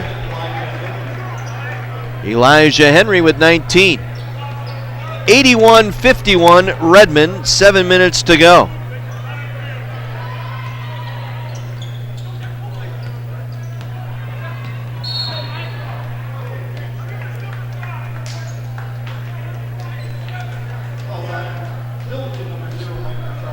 Fouls on Charles. Points tonight, that 40-point performance ties Steve Jurakovic as Thomas becomes the first 40-point scorer since Jurakovic did it twice back in 2010. Mason at the free throw line following that Charles foul makes the first. Jurakovic had Millikin will take a timeout. It'll be a 30-second timeout. Breaks Sean Bentley's record of 9 three-point field goals set against Illinois Tech back in 2008. Thomas the NBA three for his 10th of the night. So he holds the record now for most three-point field goals in a game, 10. Make that 11. Fenley had 9 against IIT back on January 14th of 2008. He's in the 40-point club. As I said, Steve Jurakovic in there twice, Dave Rosenbaum in there twice, Johnny Butler, Jack Lutz, Jerry Parks, Paul Hubbard.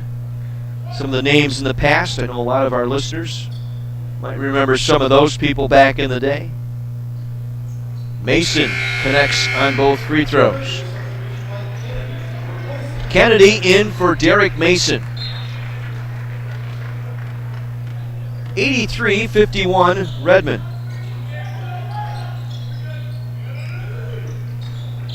Penetrate by Devontae Harrell. Ball loose inside, and it rolls out of bounds off of Cruz. Millikin will retain possession left of the basket.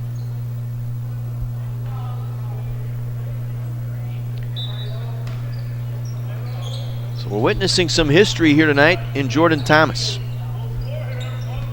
He's still out there with 40 points. Laws for 3, that's no good. Johnson able to snare another rebound for the Redmen. So Thomas will walk it across, the man of the hour tonight. 11 of 13 shooting the 3, 13 of 18 from the field. We'll feed Johnson now, right block, looking at Henry. Cruz now for 3, that one's way off. And it'll go out of bounds to Millikin. Cruz was left wide open there. Looked like it slipped out of his hand as he released it. Keeps looking at his hand. 83-51, under 6 minutes to go. Charles with it up top, works it off to Laws on the left wing. Now Harrell will give and go look to Henry, now puts it on the floor, trying to drive around Cruz. Shot blocked by Cruz, taken away by Thomas. Cruz tonight, 17 points, 8 rebounds, 1 block, and 3 steals. Player of the week this past week in the CCIW. He's working it out near the center court. I think we might have our player of the week at number 4 here tonight. Cruz shovels it off to Weiser. He was straddling that end line underneath and actually stepped out once he caught that pass.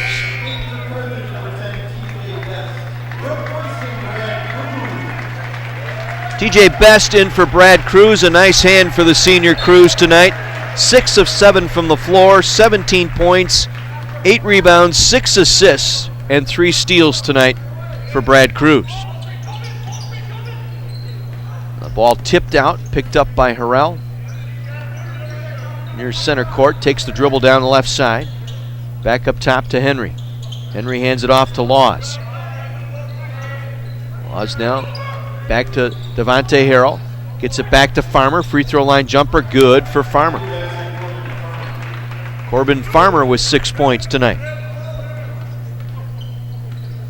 83-53, and we got a foul the other way. It's going to actually go on the Redmen here. Moving screen once again. This one on Kennedy. That's his second, 8th team foul. You got Kennedy, Best, Weiser, Johnson, and Thomas on the floor. Got to think they're going to get Thomas off of here in a couple of moments or two. 40 points tonight for Jordan Thomas. joining the 40-point club. And some big names on there. Rosie on there, Rosenbaum, Dave Rosenbaum. Missed him tonight, the alumni game. Rosie on that list. Made it a couple of times. Johnny Butler on that list. How about this pretty good kid from Bradford, Steve Jurakovic? He's on that list twice as well. Did it twice in one season. 3 on the way by Laws is good out of the left corner. First points of the night for Laws. He's 1 for 4 behind the arc. 83-56. 4:10 to go. Pass deflected away by Laws, picked up by Henry. Henry trying to run up, was grabbed and fouled. Mark Scher screaming for an intentional foul here.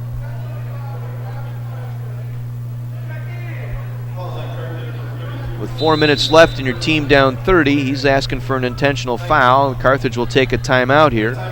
It'll be a 30-second timeout here. So a 30-second timeout taken by the Redmen. We'll take a fly through the league once again.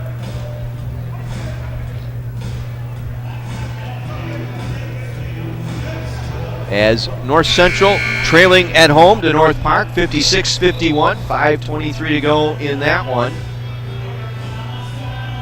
Wheaton hosting Elmhurst tonight. Wheaton pulling away now in the second half, 6.5 minutes to go, 65-47. Samuelson and Eichelberger with 15 each for Wheaton. Aston Francis just 2 for 11 tonight from the three-point range, 2 for 14 overall. In the upset earlier this afternoon, Carroll at home defeated Augustana 77-69 as Henry drops in the first free throw. He's got 20 tonight. Derek Mason in for Mike Kennedy.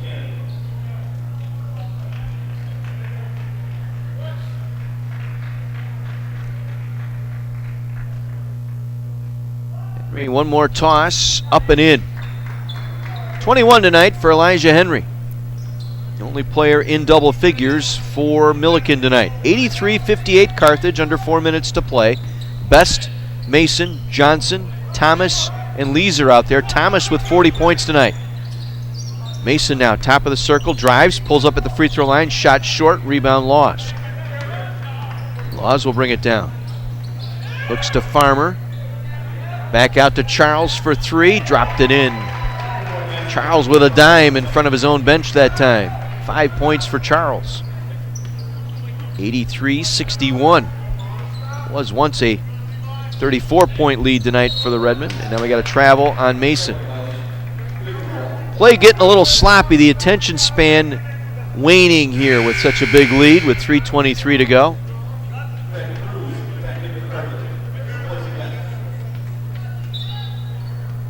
Millikin is chipped away from that 35-point deficit. It's 81-47. They've gone on a 14-2 run here. And they look inside to Farmer. Denied by Weiser. Back out to Charles. Around it goes to Harrell. His 3 no good. Rebound through the hands of Mason. Collides up top. The ball goes out of bounds. They said it went off of Mason. How was that not a foul? As Keenan Baltimore will check in for Steve Weiser. Perry back in, replacing Johnson. It'll be Millikin ball at midcourt with 3:02 to go.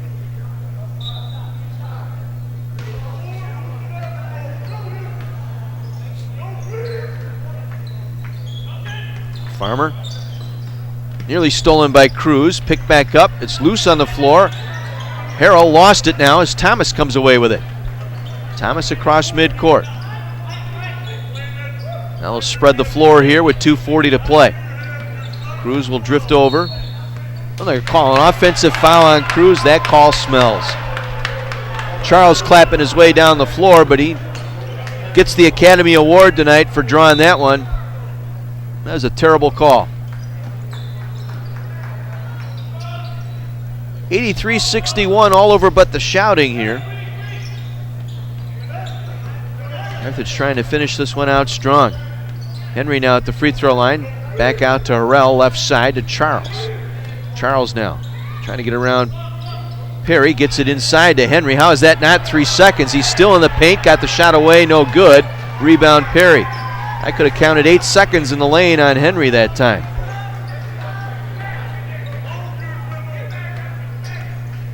Cruz will try and dribble it out here, under 2 minutes to go. Way up top, guarded by Laws. Bosco scream out, hold your dribble. Just trying to take some time off the clock. High ball screen set by Perry. They get it to Baltimore. Back inside to Perry.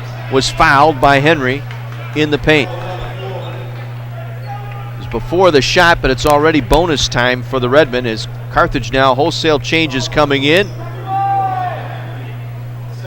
As Bosco now going to bring in wholesale changes here. As Jordan Thomas comes off the floor here, gets a nice hand from the crowd tonight.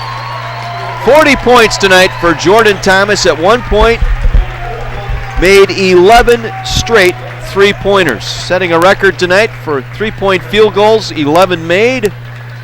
And joins the 40-point club tonight. As Perry's free throw is up and in.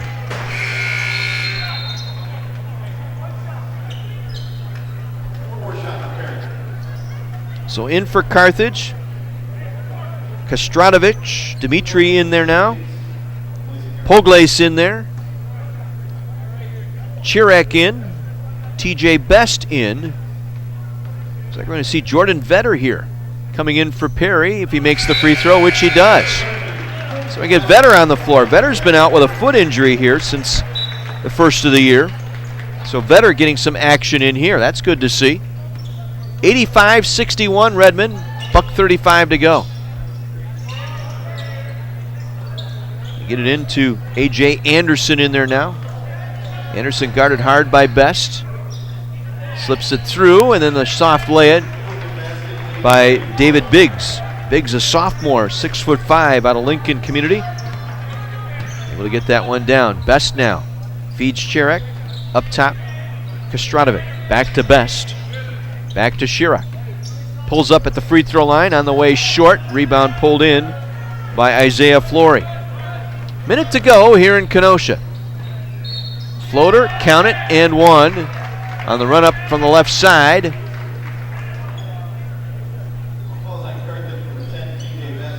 Best committing the foul.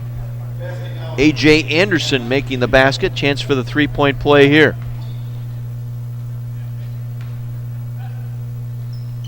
Free throw up and in for Anderson. 85-66. Under a minute to go. Carthage picks up a much-needed win here to go to 7-4. Just a half game behind Augustana. As they get it into Chirac, his shot no good. Looking for a foul, no call. Biggs comes away with it. 3-on-1 the other way. Biggs down low to Anderson, able to finish. Makes it a 17-point game here with 35 seconds to play. Best will bring it across, hands it off to Chirac. Gets it back to Pogles, he had it stolen away. Jawan Stewart will flush it home. So what was a 34-point lead down to 15 here. Carthage will just get it across midcourt and dribble it out. Redmond will get the win. They'll sweep the season series. Best to Pogles. He'll try the three. I don't know why he was doing that. So get it down the floor to Stewart. Stewart will come down. One more reverse layup, no good. Tapped out of there by Chirac, goes out of bounds. And finally, the smelly part of the last 6 minutes is over. 85-70 your final here tonight. Carthage with a 15-point win. Wasn't as close as the final score would indicate. As the Redmen dominated this second half. Jordan Thomas tonight with 40 points. Joins the 40-point club. Last person to do it, Steve Jurakovic back in 2010. And he also sets a record tonight with 11 made three-pointers tonight, breaking the old record set by Sean Fendley against Illinois Tech. Final tonight, 85-70, Redmond a winner. We'll pause, take a 2-minute break. Back with our post-game and Bosco Jurakovic coming your way right after this on AM 1050 WLIP.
Thanks, Chris.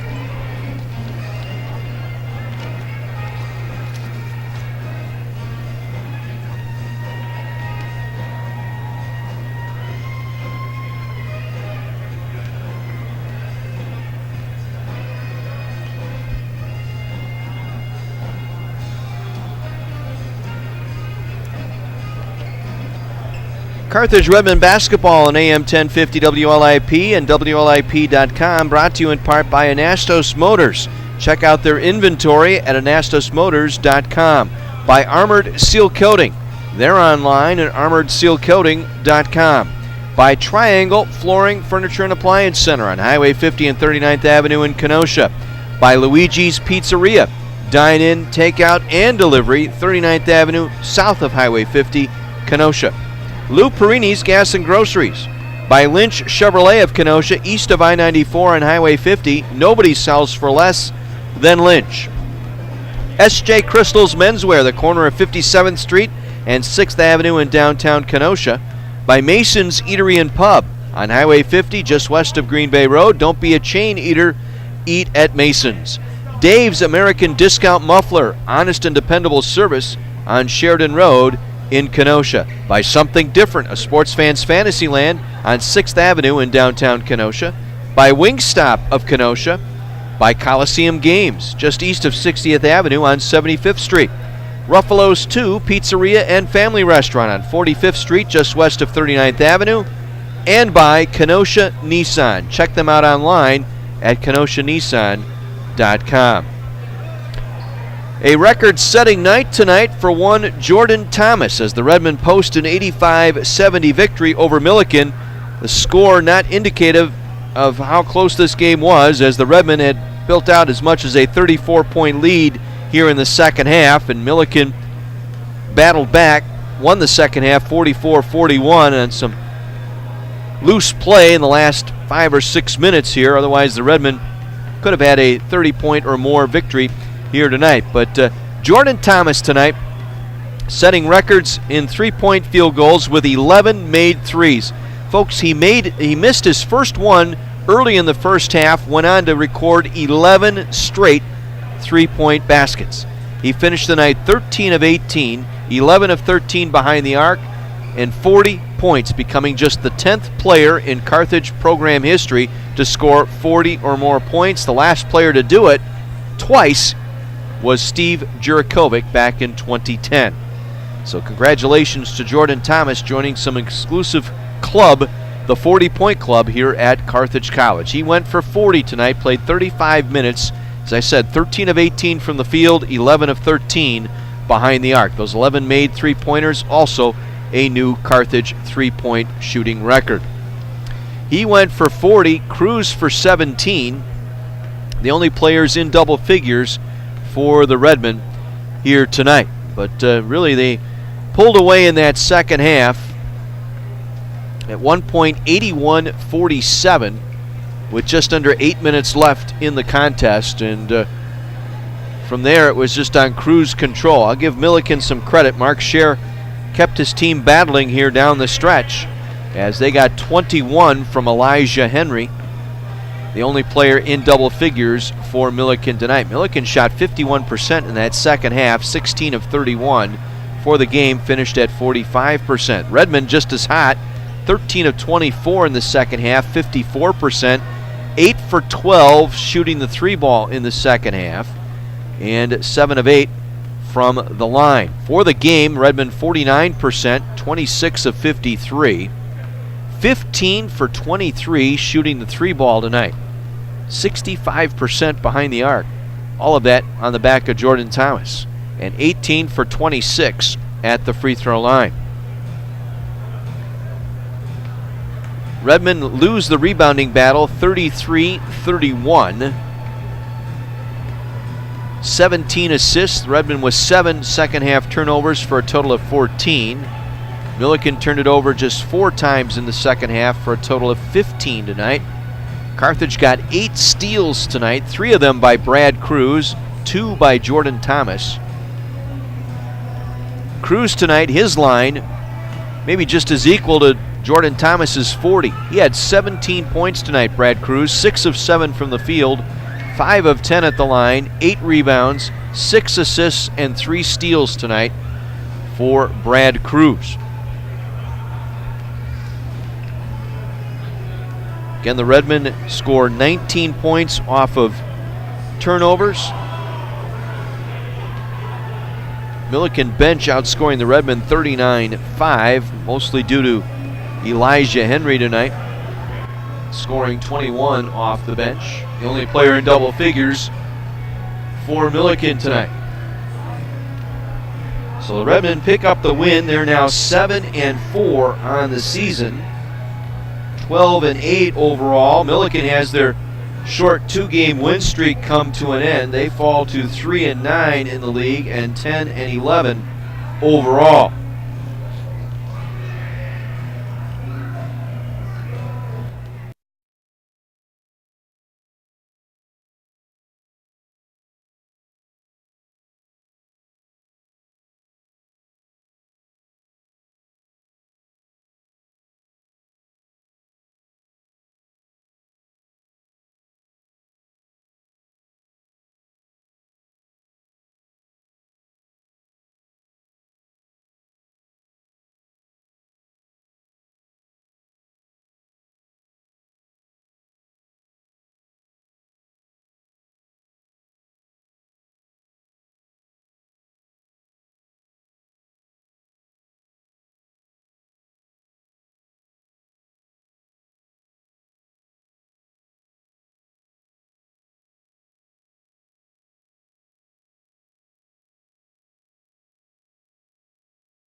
both ends of the court, and you got to like every part of that. Guys like him are loved and appreciated by coaches.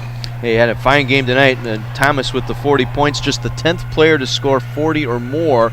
Last guy to do it was some guy named Steve Jurkovic, did it twice in 2010. Do you remember that? No, I'm more likely to remember when Erwin Henry scored 47 points with my preparation about 3 years ago than I am to remember any. Mike Barrich had 47 once too. I couldn't remember that one either, if you wanted to ask the truth.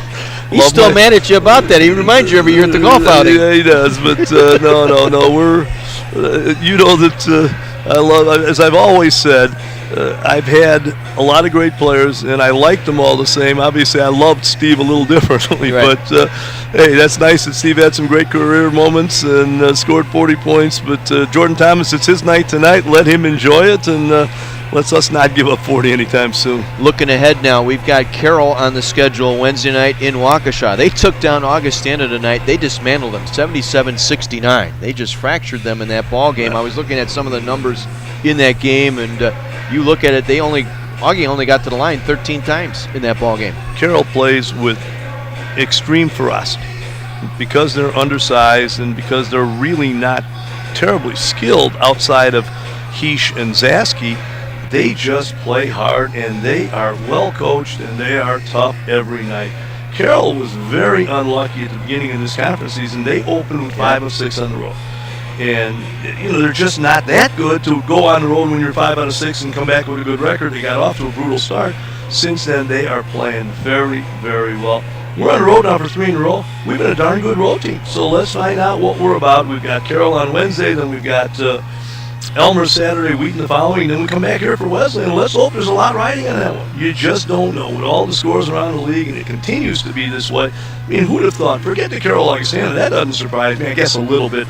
But North Park taking North Central to the bloody buzzer. What a good job by North Park, who had lost by 40 and 50 in the last 2 weeks. Yeah, no, and they had an opportunity after Sorensen hit his three-pointer to put his team up by 1. They had 3 different looks in the final 20 seconds and just couldn't get it in. Again, the other part's maybe the craziest part. Sorensen, who I've always thought is as good, if not the best player in the league, went through 19 games with 8 3-point baskets made, and then he made 2 3-pointers here and made the game-winning 3-pointer tonight at North Central. Crazy stuff. And Wheaton, I think that game is going final now. It is 82-70, so they're half game or tied now with 7 each with 7 and 4 records. But Augie coming back to the pack at 8-4. So well, this is again crazy. I'm looking at this box score. Aston Francis 2 for 14, 2 for 11 from 3. So either Aston Francis got a pulled muscle, or people have figured out how to play him a little bit differently because he had a bad game down at Millikin as well. And shoot, we got to be there in 10 days, so we got to look at some more tape. So we saw Jordan Vetter get in. His health is getting back to normal now too. One of your role players here. I know. Hey, you're short big guys. You got into foul trouble tonight with a couple of your big guys. Jordan Vetter's had a tough season with the injuries. There's no question about that. He had a broken foot last year, which set him back in his conditioning, and this year he's had a couple different injuries. He's had the ankle. He's a skilled offensive player that it depends on what he does this spring and summer. He can be a really good player in this league, but it's on Jordan. He has to get into the gym, get himself back to where he was a year and a half ago. You go back and watch Jordan tapes in high school at Geneva. He was a wonderfully good player. Kamal Shasi, he's maybe a week or 2 weeks away. What's the word? Nobody seems to know. They've ruled out some of the major things that it could be, so that's great news for Kamal. We'd love to have him back. He's a nice player in our rotation. You just don't. Even if I knew, I couldn't say, right, and I don't know. And it's just a shame because he was having a good year. He was having a very solid season. If you look at some of the numbers, his assist turnover ratio is rebounding as a guard. His attention to detail defensively is probably as good as anybody in our building. Very, very solid all-around player, and we miss him. We really do. Well, you start 3 in a row on the road, begins Wednesday at Carroll. It's going to be a tough ball game, but they're all tough now the rest of the way out because everybody's clawing and scratching trying to get into the top 4. If you're not trying to get into the top 4, you're trying to get into the top 6, you're trying to get into the top 7. That doesn't get you in the conference tournament, but nobody wants to finish 2 and 14. Nobody wants to finish 3 and 13. So, Carroll is playing very well. Millikin had 2 impressive double-digit, close to 20-point wins against the North Park team, who almost won tonight, and against the Wheaton team, who still thinks they're in some kind of contention. So, interesting stuff. Regional rankings come out Wednesday. Think any surprises in the Central region? I don't have any idea, John. I'm guessing that based on record, you're going to get Augustana and Wesleyan ranked. I don't think anybody else will get in. I shouldn't say that. North Central perhaps, although Wesleyan beat North Central at North Central early, which I'm sure will sway that a little bit. The Wisconsin State League is crazy. I mean, Whitewater is the one ranked team, but their strength of schedule and their quality wins are not there. So, where are they going to find? Because River Falls started out as the prohibitive favorite. Right. That hasn't gone well. Oshkosh was 9-1 or 10-1. That hasn't gone well recently. So who knows there? And this is really an unusual year because, quote unquote, the power teams aren't what they are. Hope and Calvin played today. Calvin 8-13. I think Hope 13-8. St. Thomas isn't as good as they have traditionally been. St. Norbert isn't as good as they've traditionally been. So it's really kind of a funny season. And we're in the midst of it, and yet we need to be good every day we play. We've got 5 games left. You'd sure as heck like to win 4. If you win 5, I think you're going to get a share of the conference championship. If you win 3, then you're going to be looking at scores and box scores because you could be 10-6 fifth.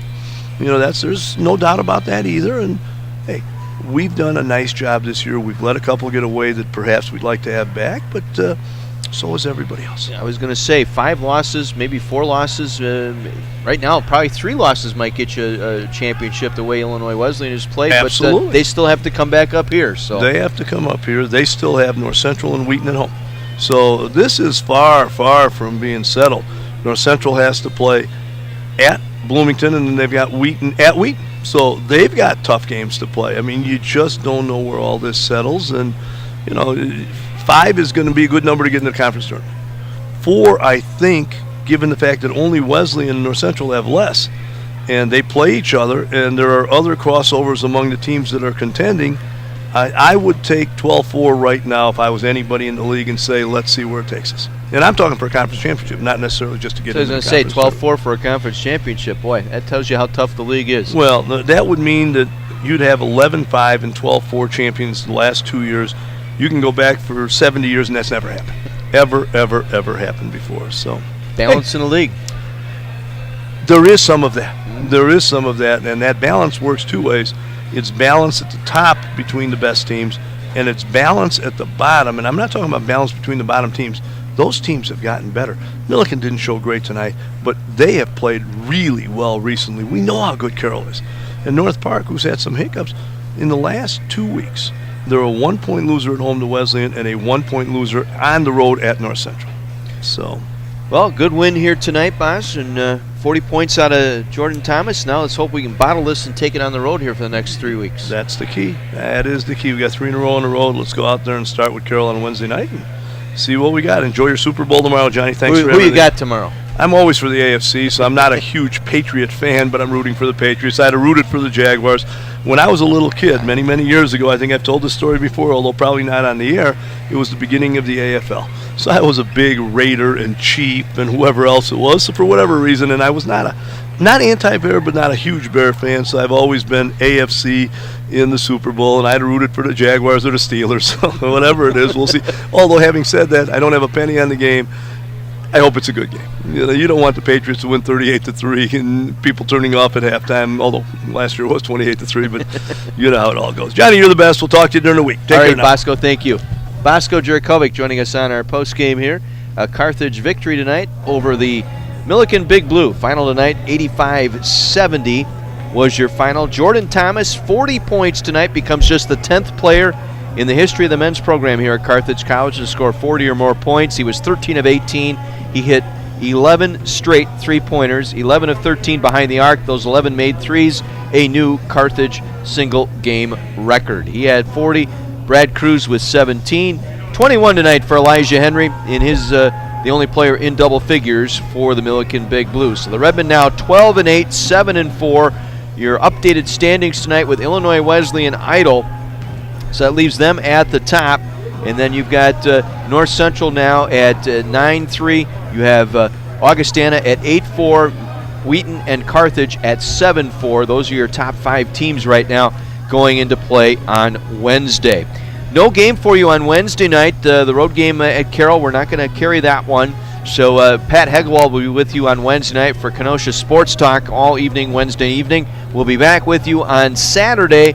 It'll be a doubleheader at Elmhurst. It'll be the Blue Jays and the Lady Reds. It's tipping off at 5, followed by the Redmen and Blue Jays at 7. We'll be with you at 4:45 next Saturday at Elmhurst. Here at home, it'll be men's volleyball as the Redmen volleyball team, third ranked in the nation, will take on North Central and Augustana at noon and 4. And then it's men's lacrosse as they take on Calvin next week, Saturday, 1 o'clock at Art Keller Field. Those are the upcoming events for Carthage College sports. My thanks to John Voinovich tonight, broadcasting our webcast here tonight, in charge of that, along with executive producer Mike Love. Thanks to our student workers who made it through here tonight. And again, with the J-term coming to an end, hanging around here over the weekend, we appreciate Jordan and Lane and Noah helping us out on cameras and graphic. And Jurin tonight as well did a nice job on his work with graphics this evening. Also thanks to Wayne back at our studios in WLIP in Pleasant Prairie for engineering our broadcast. John Weiser saying have a pleasant week this week.